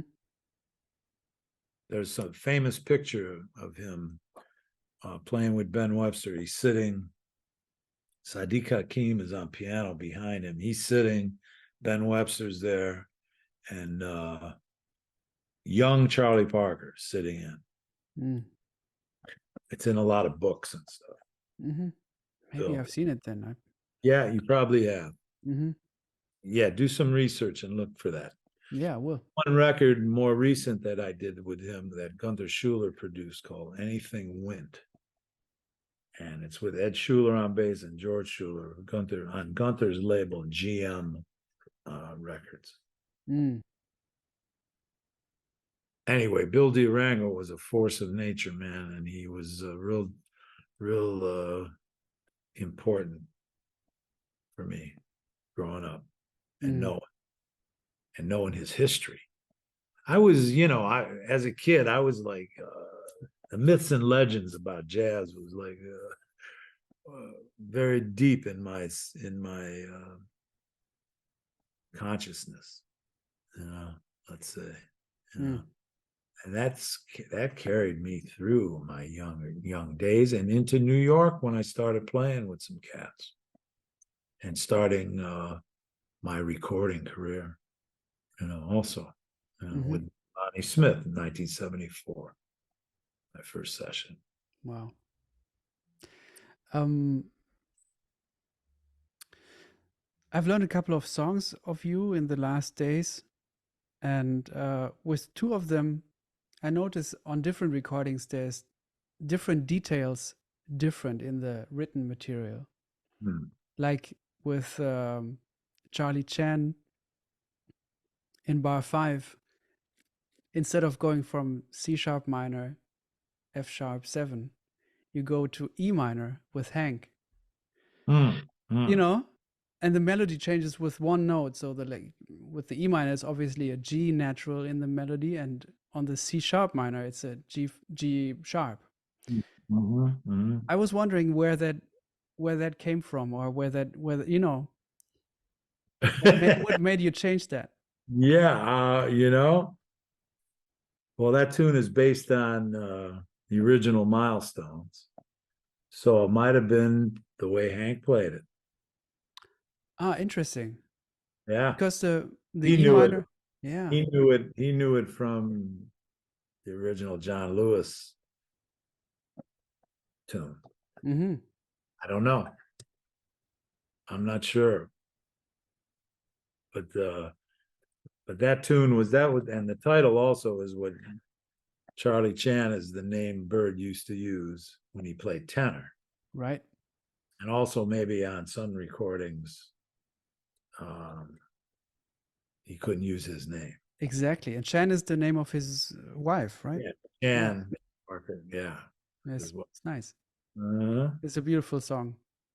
well, yeah, that's got a flow to it. On the original record of 52nd Street Themes, when I Yeah. played it with tenors, Yep. Garzone and Ralph LaLama. Yes. So on that, are the changes different than with So Hank? so here you play like the changes that most people play with the C Yeah, sharp minor, right. and with Hank it's E minor, and that also changes the melody. Yeah, he might have brought that in on that. That's cool. Yeah, That's definitely. cool. So he might Beautiful. have had more insight on the original John Lewis version and Right. how he and learned it, you know. Hmm. Hank was deep, man. In 1944, he took Thelonious Monk's place with Coleman Hawkins band. And when we played Monk's Mood, okay, which is on, I think that's on I'm All For You, Hmm. played it as a trio with no bass. Yeah. I had been playing that with Paul and Bill, Yes. no bass. So we did it like that. And Paul just kind of played more free and open through it. Beautiful. Hank said that Monk asked him, that he wrote out a lead sheet for Monk on that tune. He was there when Monk first wrote that tune. He was there. And somehow he said that he wrote a lead sheet for Thelonious. Can we do On, some one on thing? Monk's Mood. Can we do one thing? I'm going to share my screen, Yeah. okay? And um I will do this because hang on. Where is it? I have a sheet. Is it this? Yeah. Do you see this? Yeah. Uh-huh. This is supposed to be Monk's sheet. Uh-huh. So Isn't now that isn't where that did cool? you yeah, that's beautiful. I always love that he uses like the colored pen, Right. for that, and then edit the changes later. But does it look like Hank Jones's It's been, handwriting? you know, it could be. It could be. I don't know. I'm not sure, man. Yeah, just wanted to throw that in. That's beautiful. You have that. Yeah, yeah, I'm always looking for handwritten sheets. I love seeing that, and because it tells you something about what is important to people. What they value in the music, what they want to have in there. Right. Right. What they don't put in there, how detailed they are with the chord symbols, or how you Or know, not. or Yeah. not. Yeah. I'd give too much information, What's your take on that? I like to see the simpler way, so you start to hear your own things in it, you know. Mm, Uh, I don't use a computer to write lead sheets and stuff. yeah, I me always neither. do things by hand. Yeah. And having a relationship with Wayne Shorter, realizing that how he wrote and all the music, like, because he wrote a couple pieces for our band Sound Prince Yes. Yeah. that are Great tunes. recorded. Yeah, Destination Unknown and Mm-hmm. To Sail Beyond the Sunset. And he sent us handwritten scores. And then seeing some videos of him, the way he would write and use a ruler and And white out. white out and Yeah. all, and then also there's one moment on one of the charts, one of the pieces, he writes 5-4. No, on a 5-4 bar, he writes 4-5, and Oh, he doesn't change it. But there's 5 beats in the bar, but he wrote 4-5. that's cool. Like, I think he wants us to swing on this a certain way. Yeah. Sure. But there's whiteout other spots on the score. But that one bar, he writes 4 or 5. Dave Yeah. Douglas, we always laugh about that. Oh, that's beautiful. But yeah, working with Wayne, man, like, oh man, he took his time and he wrote on big score paper. Also, Jim Hall, too, when playing some of Jim's music, he'd write on a piece of paper, man, like that would be like long, like different kind of, I don't know where he would get this manuscript. But Hmm. Jim also wrote in in his hand, and when you looked at it, it informs you. in a certain way of how to try to play through stuff, Mm. And when I did my record, 52nd Street Themes, and worked with this cat, Willie Smith, who was also from Cleveland and was one of Tad Dameron's copyists. Mm. Willie, okay, Tad Dameron was from Cleveland, and my dad played with him, and Willie, a lot of local folks, but he would live in New York, but he would go home and he'd do stuff. And Willie, they called him Face. His nickname was Face for the spaces, FACE, because he was always writing. You take what I mean? Mm-hmm. So I had Willie do some orchestrations for my record on some of Tad Dameron's tunes. Tad's Delight, If You Could See Me Now, On a Misty Night, Focus. And anyway, when I told Jimmy Heath and Benny Golson, they heard the recording, and they dug that I did a focus project on Tad Dameron. And they knew Face from before, right? He was born in 27 and Jimmy Heath was 26. They were the same generation from Cleveland. And Willie played with Hamp. He did a lot of stuff through his lifetime, And they both said to me, "Oh, he had a beautiful hand." They commented on the way Face wrote, because he wrote parts. I don't have any scores for my non-net music. He wrote me a trumpet part, lead alto, tenor, baritone, trombone. He just wrote parts for everybody, and no score, just off his head. It was amazing to work with him. Yeah, to work with someone from that generation and that period, and the way those cats wrote. And when you see his music and you play through his handwritten chart, you feel something. It feels like something. Thad's music too. In the Thad and Mel book, there's no computer music in there. It's all written. They might have had copyists on some of the stuff, but a lot of that's Thad's hand. And Brooke Meyer. What do you value in when you get a sheet by somebody on a session or a recording date, rehearsal? What do you look for? What do you value? What has to be in there? Well, you want to be able to look at it and decipher it. It's a drag if things are confusing, like Schofield writes a lot of E sharps and B sharps, and then I have to transpose on top of that, I'm saying, John, come on, man, what are you trying to trip me up over here? But it's all good because you have to have an understanding about it all, But yeah, it's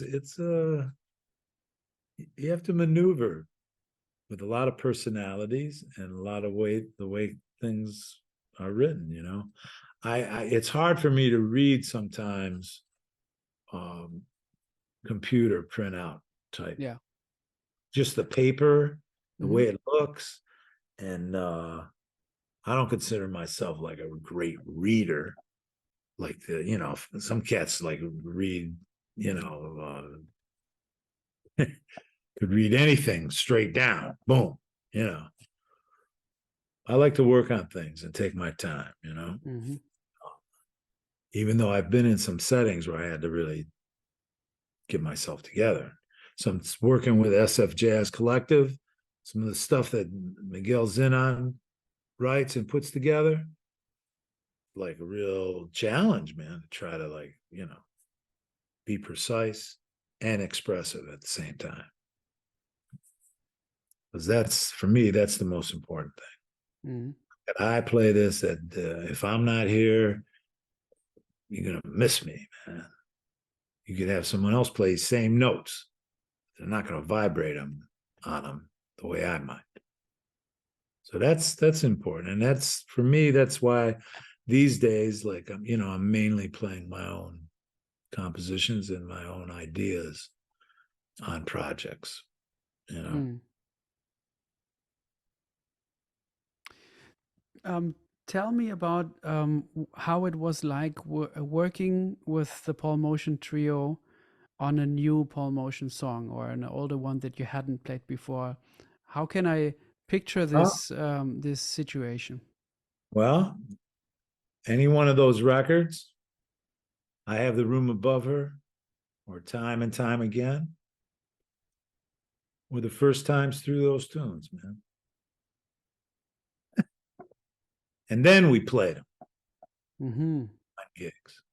A lot of times with Paul, those record dates, he would bring in music for the session. We look at it, and then we feel them out and make a take. Great. Yeah. Mm. Then Very some fresh. with the quintet with Jim Pepper, we rehearsed more and got an idea and a flow with the bigger group. But in the trio, most of the trio stuff just unfolded But on a session. how would Paul rehearse a band? That's what I'm trying Uh, to. well, he didn't like to rehearse. He didn't really, I mean, there were different ways. When we played at my pad and he brought in a new tune, we just look at it and get a feel for the theme, and then we would just play and play. We had freedom to create the sequence of events. Let's say there's a lot of trust. Mhm. Like if Pepper and I played the theme together and then improvised together for the first part of the tune, and then Frizzell came in on the next part and we went out. I mean, all those things would just kind of happen. We would look at each other, and Paul wouldn't direct so much. Mhm. And if you called Paul for a record date, no rehearsal. Yeah, He that's what I heard. wouldn't, Yeah. wouldn't go to rehearsal. He wanted to hear everything fresh right at the session or something. But I mean, for the trio, we had an approach about how to try to play together. And then let's say he brought in a theme and he put the music in front of Bill, and he'd stand there and Bill would play through it and I would be listening, and then I might join in and either interact with the way Bill played it, or I would take the lead and Bill would play. We'd run through the essence of the tune, but Paul wouldn't really sit at the drums until we made the take. So we weren't sure how he was even going to play, or what he was going to play, or how Hmm. he was going to approach it, until we were right in it. And that was beautiful, man. There's a lot of magical moments there. Mm. And all those sessions, Manfred was there too. Hmm. He's there too. And Manfred is like really hands-on a session. He's part of the ensemble Mm. years and making comments. And he might say something to Paul about something, you know, about the symbol or this or that, but not much because there was a lot of trust. Him and Paul had a deep love and a lot of trust. With some other people, Manfred might put more, interject more ideas, like don't play here and try to do this, or he would challenge someone to not play what you just play something else, Mm. to make it different. I did one date one time with John Abercrombie, and Dan Wall was on organ. Mm. Open land. Yeah, that record, Open Land. Okay, one of those tunes was the take on the recording was happening, whatever tune it was. I don't remember the tune, but we played it real straight ahead, and it was like a walking bass on the organ, and something maybe that it was out of character for Manfred. Okay. Also, Manfred doesn't like it if you count off a tune. If you go 1, 2, 3, 4, he doesn't dig it already. Yeah, He wants to hear it unfold, which is beautiful. that's nice. Anyway, there's one tune. So we play it and we're swinging, man, and it's a happening take, And Manfred comes out of the booth. He goes, "It sounds like I'm in a nightclub." And John looks at him. He goes, "Well, that's where we play, man." Yeah. Anyway, then we did another take and played it completely different with it, not that uh, walking bass kind of a feel, or Yeah. whatever. And then we made a take that was happening, for that moment, and it was something. It was right what Manfred was saying to fit Mhm. in with other music but yet the way we played it when it was tipping was a nice take too. Mhm. So you have to be loose and ready to have you have to be ready for the challenge when it comes to playing creative music. Mm. You know, not get stuck in a routine. Or just have one idea about how to play it. Right. And not just have one idea. Exactly. Mm. Mm-hmm. Um, there's another song with just a little detail that I was wondering about. Um, this one, I transcribed this one. Oh yeah, Eternal Joy. Uh-huh. Yeah, Delvin plays like amazing on that take. incredible, incredible. Yeah, That's it's written like in 3/4, yeah. 6/8, but yet it's in 2/4, it's in 4/4. It crosses over into a lot of different ways to feel and express that theme. Mm. I was surprised to hear then the orchestral version um, from the Right. Symphonica album. Yeah, yeah. Well, because there's a change in the melody as well. Oh yeah. It's just one note, but to me those moments, those little moments, kind of they open up a new portal into whoa, you know. Especially Uh, when you know a piece like that so well, the Trio Fascination one is just one of my mm, absolute favorite albums. So then just hearing one note differently. But what I want to talk to you about is like sometimes I feel like I hear you playing a melody that is written down maybe in a simpler fashion, but the way you approach it is so improvisational and in the moment that mm, you do stuff with it. And like we said before, you don't get attached to just one way of playing it. right. Um, and that brings us to the topic Yeah, and of, the way it looks, to try to play it the way it might feel or something. Now the yeah, recording with the different note is on the recording with Michael Abeni's yeah. orchestration. So he had my lead sheet and he listened to the record and I'm not sure which note you're speaking about. You know, that's in the, I think it's so in the original you go from B flat, D, F sharp, G, B flat down to E and C. Ah, And on the orchestral it's B flat, D, F sharp, F, B flat, E, C. And that okay. just is another way to say G minor major to C7, in a way, like in a melodic fashion.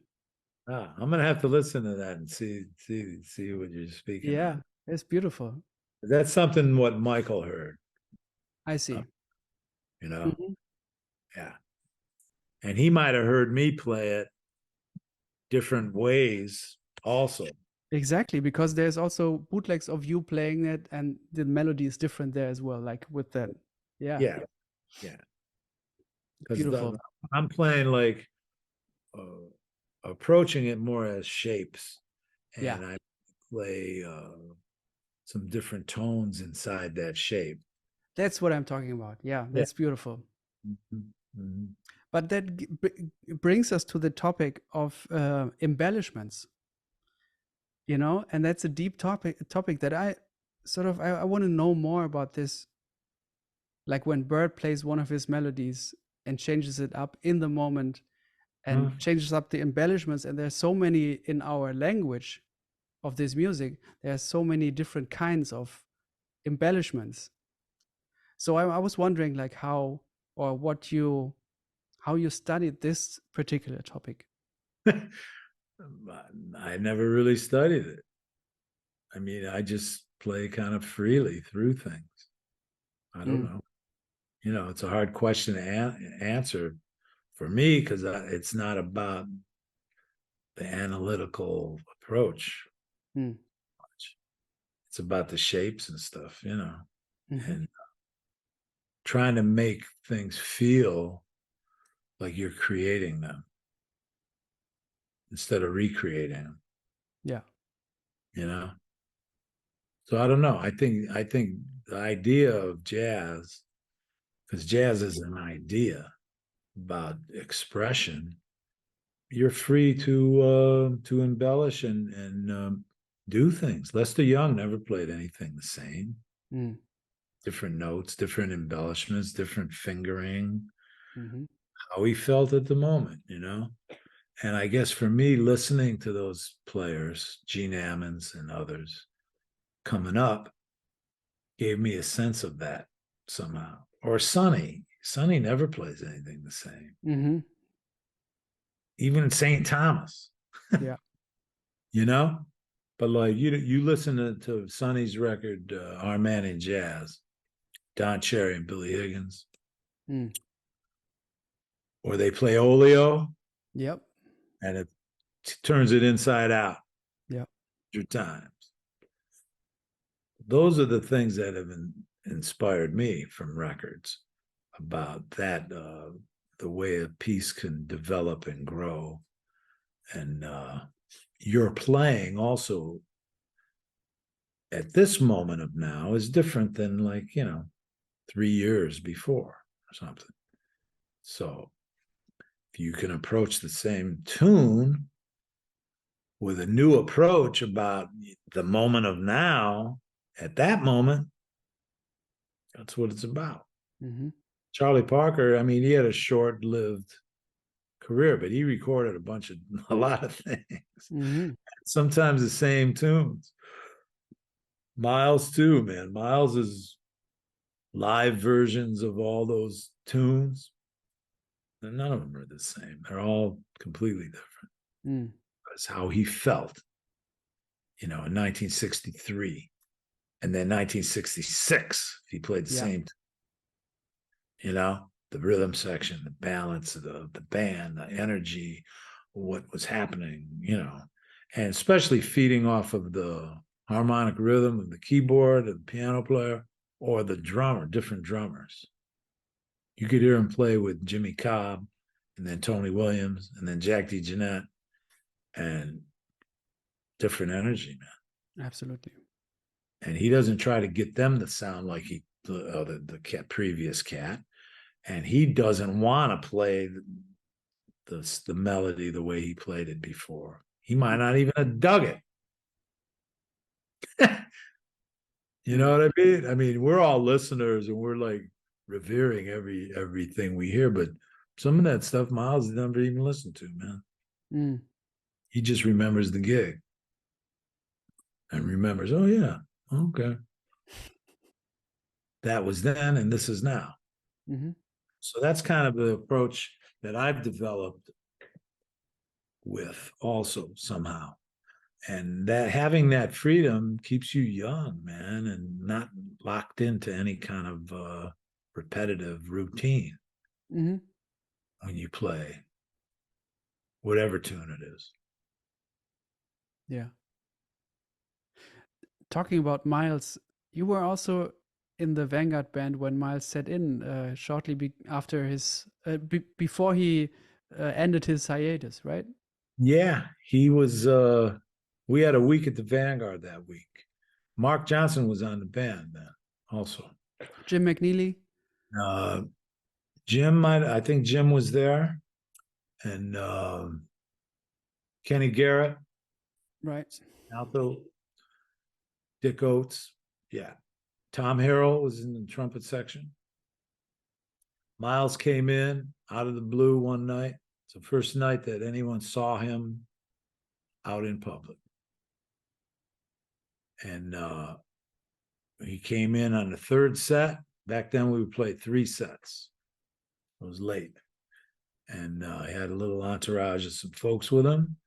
And somebody asked him, like, wow, what made you come to the Vanguard tonight?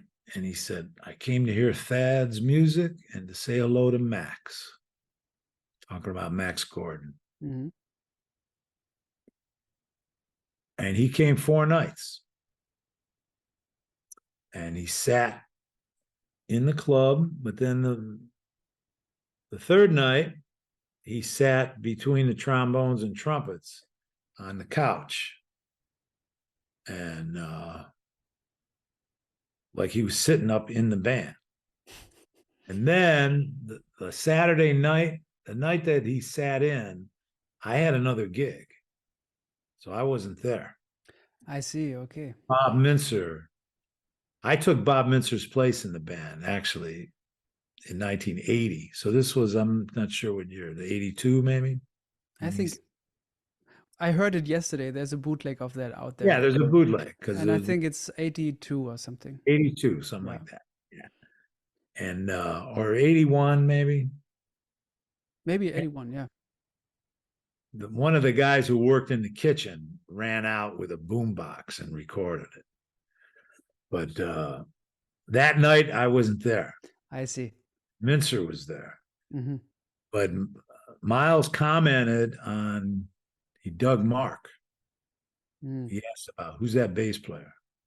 He also sent a cognac up for Earl Gardner, the lead trumpet player. He wanted him to take a solo. And Bird, his nickname was Bird. Bird didn't solo in the band. He played lead trumpet. Great lead trumpet player, incredible sound and color. Miles wanted to hear him play Mm. solo, and he didn't. He wouldn't play solo. He took the cognac though. Anyway, so then Miles, when he sat in, he played on the second race, Thad's chart. Yeah. And he played everybody's trumpet. He had his mouthpiece, and he played Tom's trumpet. He played, might have been Joe Mazzello's trumpet, Bird's trumpet, John Marshall's trumpet, Mm-hmm. and down the line. But I wasn't there. But you heard the recording. I had a gig that I don't know where I was. I was out maybe playing with Paul Mm-hmm. somewhere. Mm-hmm. I see. Yeah, But but thanks.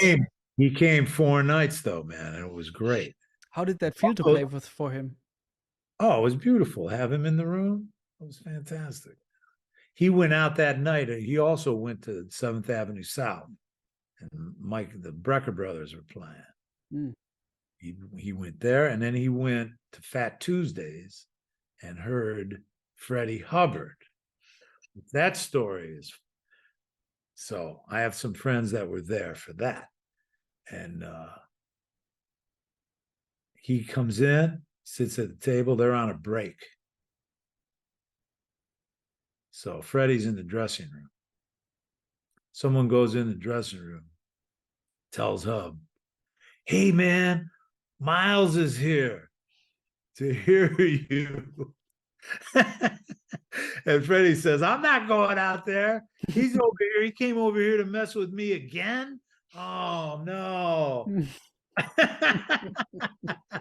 Hub didn't want to go out and play, supposedly. Wow.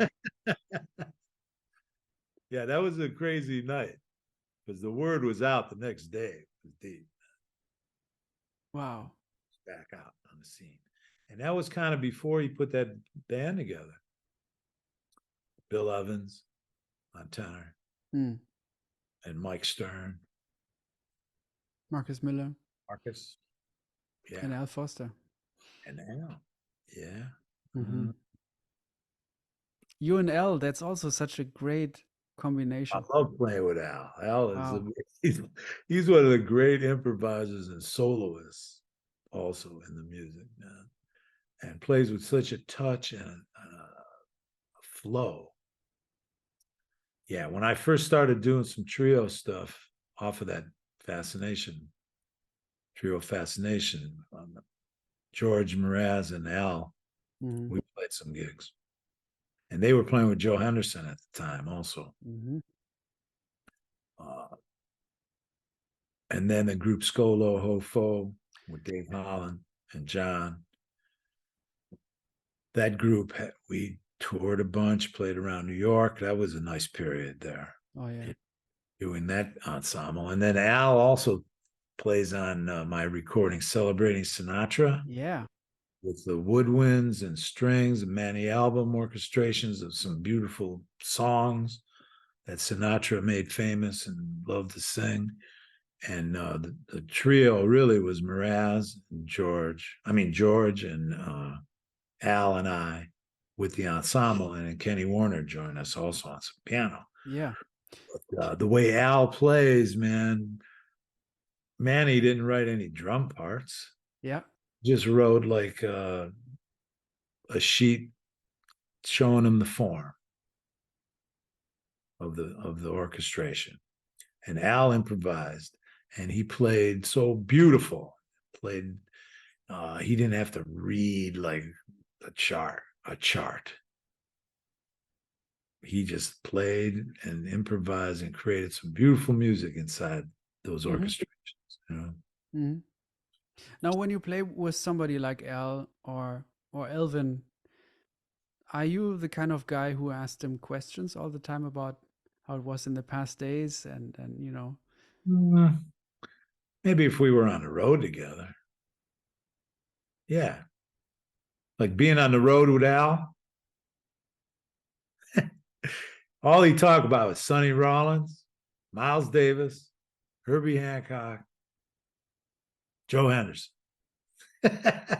And he lives in that, he lives inside the world that he lives in, the cats he plays with.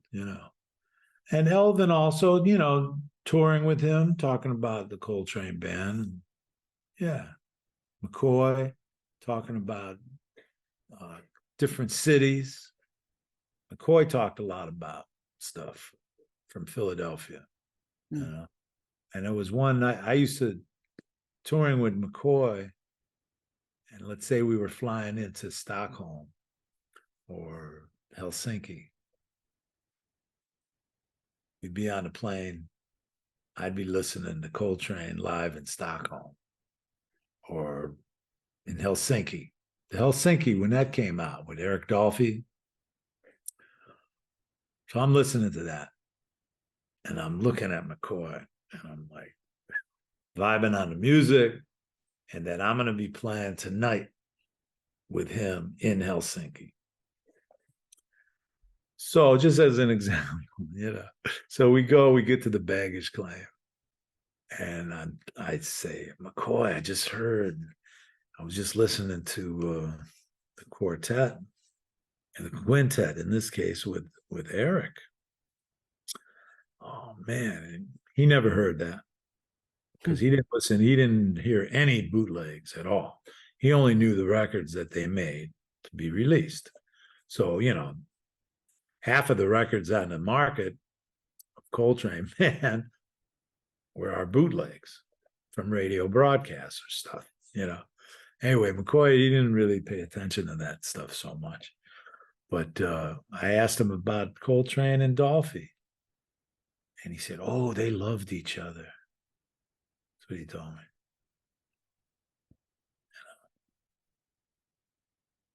Yeah. And you could Mm. hear it. Yeah, it's obvious. Yeah. But also talking about Cleveland with McCoy. because he played in Cleveland a lot with the quartet, and my dad heard some of those gigs and some of the clubs, and yeah, McCoy also he really lived inside his life, like all of the music and the places and the people, about relationships with folks, Hmm. all of the different bands that he had and led, and the tunes. I felt so honored to be around him and play with him like I did through the years, and then document that one recording live at Yoshi's quartet. Quartet, yeah. I just listened to that today. Ah, Beautiful. with Christian, Yeah. and that was Jeff Watts. 2006, actually. Also, Hmm. like time I recorded with Hank at Newport, and McCoy was going through some health issues, and man, he that was a beautiful week that we did. He's on fire on that recording. Oh yeah, he plays beautiful, man, and just the support and the way Christian and Tane uh, gave it to him, and the way we constructed those pieces too. There was no arrangements. We just played, and there's moments where he signals me to come in, but instead of coming in with the theme, I come in with some more, another moment leading to the theme. Little things took place that created the inner momentum and the structure of the take. Mm. The version of that particular moment. Hmm. McCoy was like that's what he was about, creating music within the music. There you go. Yeah. Joe, whenever I see you, read interviews, see you live, watch videos, to me, you always seem very positive, optimistic, outgoing, you know. Um, but Well, we, it's a joyous thing, man, to share the blessings of music and to have created a situation for others. sure. When you're a leader and you're out playing together, like all this stuff on YouTube that comes out, I don't even know half of the stuff that's out there. But that must be what you're referring to, like when you see videos and stuff. Yeah, And all of those moments, we're on the road, we're traveling, we're going through all kind of dues. And man, when you hit the bandstand and you share the space, and everyone has an opportunity to be themselves and to say something, that's a beautiful moment. sure, absolutely. And that totally comes across. What I'm referring to is, or what I was about to ask is, we as artists also struggle a lot. A lot of us struggle with self doubt and self criticism, and for me, it's even somehow hard to imagine, you being like after a gig being like, oh shit, what did I do, or something like this. I don't get this attitude from you in a good way, um, but That happens. You're always trying to get yourself together and to play better and maybe structure things. But what does better mean? Better to me is better communication mhm, and leaving more space and trying to realize the silent moments and make those moments precious. mm, That's what would make the music deeper for me. And that's in my trio tapestry. I think I'm starting to find that uh, those spaces, and some silent moments, not only for myself, but as an ensemble. mhm, Actually, a silent moment where there's no sound, and then the next sound that comes is coming from something out of mm. nowhere, like somehow like that tune out of nowhere. That title, that's a deep title. Yes. It's a music out of nowhere. Yeah. Uh, So I appreciate what you're saying too, man. But that's you soul search. I don't go back to the hotel. Oh man, that was amazing. Yeah. I try to meditate on what's happening at the moment. You know. I was wondering, like, if you ever went through longer periods of self doubt or writer's block or something like that in your career. Early on for me, sure, there's a lot. There are a lot of moments of like reevaluation. I always looked at it. I was always trying to reevaluate my playing and my participation in a band and not step on anybody's toes. And then when you have folks embrace like Paul and Mel Lewis and Brooke Meyer and others at an early age, um, Lonnie Smith, it gives you confidence and you start to get yourself together. You put yourself in situations that challenge you and you might have some self-doubt for sure, but you work hard. That's the challenge you try to overcome, you know. Being a part of SF Jazz was a big challenge, man, for me. I did 3 beautiful seasons. Josh called me to take his spot, and we did Thelonious Monk, Hoy Tyner, and Wayne Shorter Hmm. as the focus composers, and repertoire and contributed originals. Those 3 seasons were amazing, man. But the challenge to really execute what other people wrote, because everybody wrote, we interpreted each player in the ensemble contributed as writers, and a lot of challenging music, man, to get under your fingertips and to execute, because you're playing not only uh, you're playing for the arranger, for the composer. So you're playing for Wayne, but yet you're playing for the way Miguel Zenon arranged this tune, and or Reedy Rosnes or somebody. And so that sends you to the woodshed, Hmm. but in a positive way, in a real positive way. That situation was really challenging, and it felt great to contribute with my voice Hmm. and not try to be somebody else.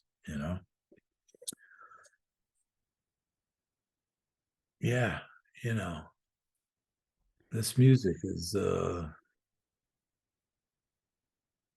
it's a magical, incredible place, man. Hmm. It is. Um, one of the songs that of yours that I've maybe listened to the most, and I hope you don't get this the wrong way, but uh, I had as a teenager, which is when I heard From the Soul for the first time. Hmm. Maybe I was 16 or something. Somebody gave the record to me, like, listen to Wow. this.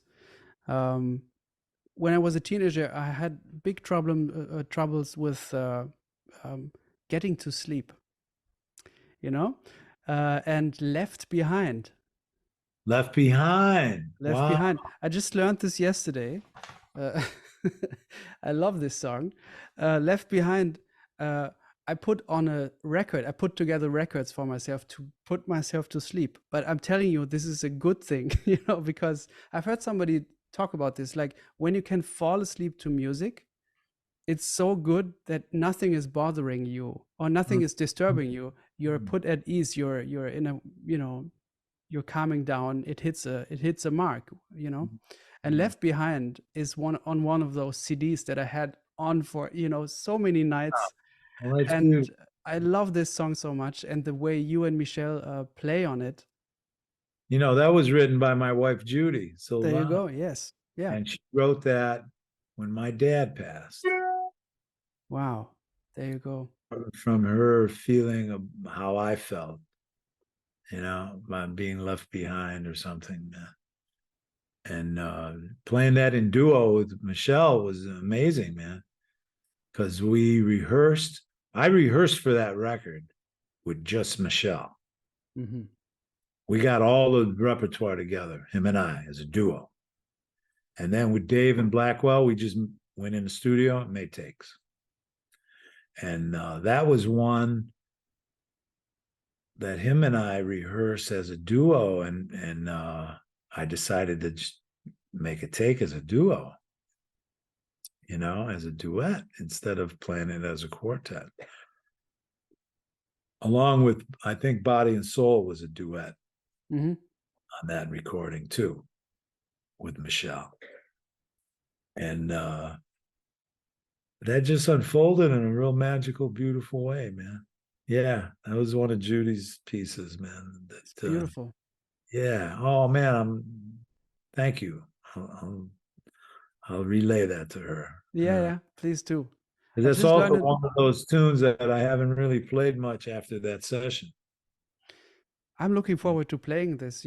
I made a sheet yesterday, so I'm gonna bring Oh, this to the next session that I have with friends, or wow, so. beautiful. See what you could do with it, man. So Hmm. it's wide open. Yeah, it is. Yeah, yeah. We haven't really talked so about Sko's band. That beautiful quartet that you guys had in beginning of the '90s. Those are some of my absolute favorite albums, and I saw you guys a couple of years ago in Leverkusen when you played with Sko there and Ben Street. Right. That was like a dream come true for me to see this band live. Ah, When so any kind of memories from working in the studio or rehearsal or on the road that you'd like to share would be amazing. I mean, playing with John is always a beautiful exploration, man, together. And it goes back to relationships again. We met at Berkeley in Boston, 1971, 72. At the same time with Bill Frisell was there, and Joey Barron and others, Kenny Werner, George Garzone, Mike Stern. There was a bunch of that early 70s in Boston was a lot of beautiful music and energy. That's when John and I first met and played together. And then in New York, of course, we moved to New York around the same time in the mid 70s. And through the years, real close. And in 1989, I guess he called me to do some gigs with his working band at the time was Anthony Cox and John Riley on drums. Now, this is the same period that I'm playing with Blackwell and Cats, right? So John called me to make some gigs. He was going to do a record. The recording Time on My Hands Oh yeah, I love that one. with Charlie, Hmm. Charlie, Jack DeJohnette, and Wayne Shorter. Wayne Shorter. Wayne Shorter. And then a couple, maybe 2 weeks Oh, before the date, Wayne calls John and says that he's can't make that date now. And let's say it was for March. He said, I could do it in November or something. It was John's first recording for Blue Note. So Bruce Lundvall, I was negotiating with Blue Note and Lundvall at that time also. So John calls Bruce and says, "Man, Wayne can't make the session, and I don't know what to do." You know, and Bruce says, "Well, call Joe Lovano." hmm. Right? So, because John didn't want to cancel the session, he had Charlie and Jack and booked the studio and James Farber, engineer. He had everything ready to go. So that's how I got on that record date, basically. Hmm. But John had called me to make some gigs to play the music because he wrote all his new music and was kind of more free flowing than he had recorded in the past. So that was kind of was the start of that band. And we played in New York. We went on tour with Anthony and John. We went to play Mount Fuji in Japan, and Bill Stewart was playing in my band. And I called John. I said, "Hey, man, you better come and check this young man out on drums." And he came down. I would think I was playing at Visiones in New York with an ensemble, and Bill was playing with me. And Bill's been playing with John ever Ever since. since. Yeah. So Bill joined the quartet, and Mark Johnson was on bass. We recorded some with Mark, Mm-hmm. And and then then Dennis and Irwin. Dennis Irwin. Yeah. Yeah. So the group you heard was some years later, because that was early '90s Mm-hmm. with the John's quartet, and then him and I started to collaborate more as co-leaders after the Skolo Ho Fo period, especially with Dave Holland and Al. And then the quartet with Ben and Bill and John and I. We just played the White Plains Jazz Festival in October. Mm-hmm. We just played a concert. So we've been doing some different things together every now and then, come Mm. together. And it's beautiful, man. John is one of the guitar players on the scene that goes beyond the guitar. You know, Yeah. it's way into the music, and he plays in the front line like a horn player, and he plays in the rhythm section like nobody else. And there's a lot of beautiful music inside the music that happens in the orchestrations of things, spontaneous orchestration, and the energy and sound. Mm-hmm. There's a sound that we get together that's really personal, and I think very influential through the years Oh yeah. for other groups. Certainly on me. Certainly, John told me to ask you about the 8-track recorders. The 8-track recorders. Yeah. You mean the ones that were in our cars? Yes. Yeah, right. Well, I remember my 8-track recorder, and one of the 8-tracks I had was Cannonball Adderley, Country Preacher. Mm. Yeah, when I was in high school. And also Walking in Space, Quincy Jones. Mm. Yeah, the 8-track. That was a certain thing, man, with cassettes. Yeah, You we were know. talking about listening to music in the car and how that is a special thing. Well, you end up listening real loud sometimes. If you're alone in the car, you turn it way up. You know. But cassette players and the cassette, I still love today, man. Mm-hmm. I use my cassette player. I record real fast, just turn it on, boom, boom, boom, and it's happening. And then you could walk around without headphones on and listen. Mm-hmm. But yeah, listening in the car when you take a long trip is great. And it's a drag these days. You can't get a car with a CD. Mm-hmm. Because I would listen to like students and folks would give me CDs all the time. Mm-hmm. I have stacks of CDs that I might not listen to at home, but in the car, I throw it right on, man, Mm-hmm. and hear some music that I didn't know, and that a student or someone that put a lot of time and energy and effort into recording gives you a CD. I would find myself listening to them in the car, driving to Boston or wherever, driving to Cleveland Mm. all the time. But it's funny, LPs, you listen a certain way to an LP Mm-hmm. because it's 20 minutes a side and you have to pay attention. When the side is over, the record stops. so you have a focus. A lot of times I'll repeat and listen to that same side again. You have a favorite side then sometimes, huh? That's nice. Well, not only a favorite side, but you listen to one side before you flip it over. You might listen to it a couple times. Hmm. Like I recently did that with this new release of John Coltrane with Eric Dolphy from the Village Gate. Oh yeah. Just came out that they found some broadcast with McCoy and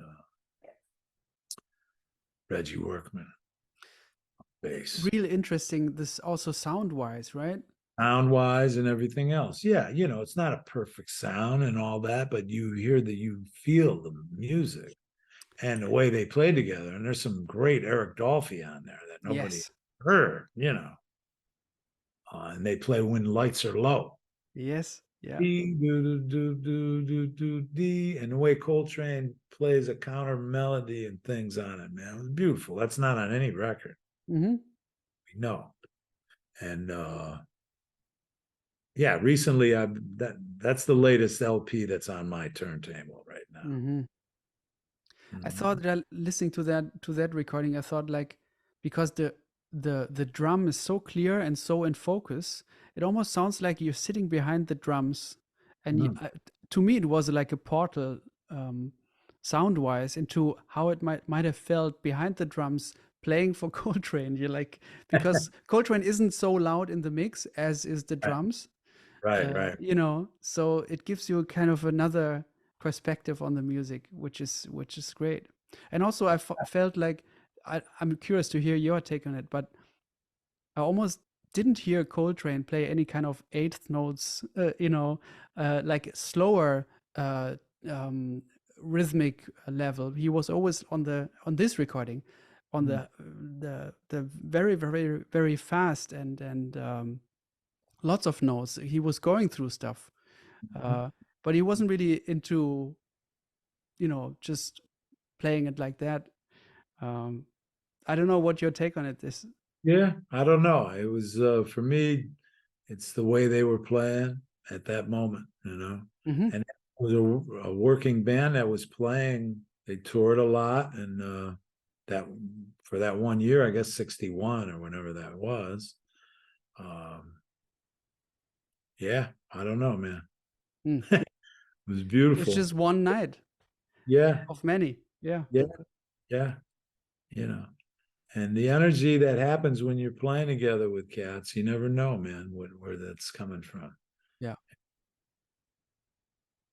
What's the latest song that you've learned? Um, the latest song. Like a Well, standard?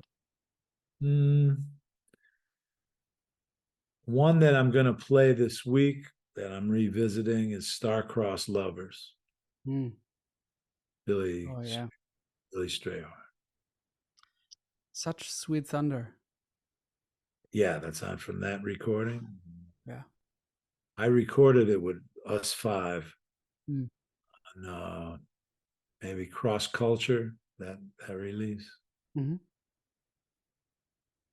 but haven't played it too much. I played it with Hank a little bit. I think we recorded it for that Lush Life record. I'm pretty sure it's on there. Hmm. But yeah, some Strayhorns tunes. Beautiful. Beautiful. Yeah. I've been trying to put this repertoire together. Also, Wayne's tune called Lady Day, Oh yeah. From Soothsayer. Soothsayer. Right. Yeah. That tune I learned for the first time and played in for the Orvieto Festival. I played as an artist in residence with Michael Gibbs orchestration for big band with the Umbria Jazz Orchestra, Yeah. and putting the repertoire together with Michael, who's amazing. That's Michael's who got us in touch. Oh, really? Oh, that's beautiful that You we're know? coming out to talk about Michael Gibbs, man, because Yeah. he's something else, man.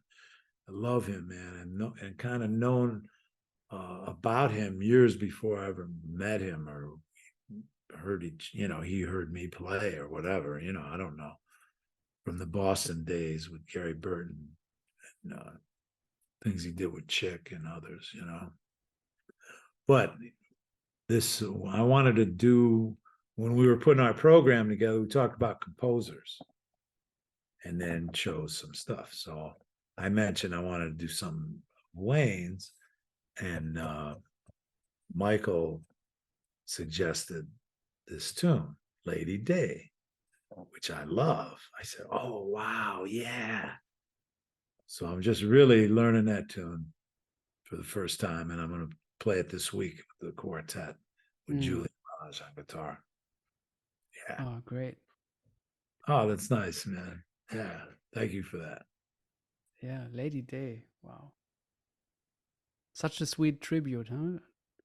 Oh, it's an amazing song. It's all in these major tones and Big intervals, yeah, and the major 7. way Wayne speaks that, and from the very first note, it's like every note just leads to the next. You could almost hear the next note. Mm-hmm. The way Wayne plays, his approach, the love that he played, that melody. Can you imagine Billie Holiday singing that song? Well, it would be, that would be something. Or I'd like to see her listening to it the way Wayne, like the way she listens to Lester Young on that famous TV on the blues, Fine and Mellow, the way she listens and follows Lester. And that's where Wayne was at, man. Wayne was way into Lester Young. And from his tune, Lester Left Town, that he wrote when Lester passed. Thank you for talking to me, Joe. I really enjoyed it. Wow, Pablo, thank you, man. It was, I think we talked about a lot of very interesting things. And yeah, thank you, man. Very, very inspiring. Also, in the past, I've been listening to you for forever, but in the past weeks, I've been really getting back to a lot of my favorite recordings of yours and discovering new ones along the way and learning songs. So that was inspiring. Thank you, man. Hope we could play together at some point. Oh, man. I'd go anywhere to play with you. Okay. Let's keep in touch, man. I'm glad this all worked out. Yeah, thank you so much, man. I really appreciate also your time. You were talking about zooming in and zooming out. Yeah, that's what we did. We did. Okay, man. Take care. Thank you. All right. All my best. And let's stay in touch. Okay, let's do it. Thank you.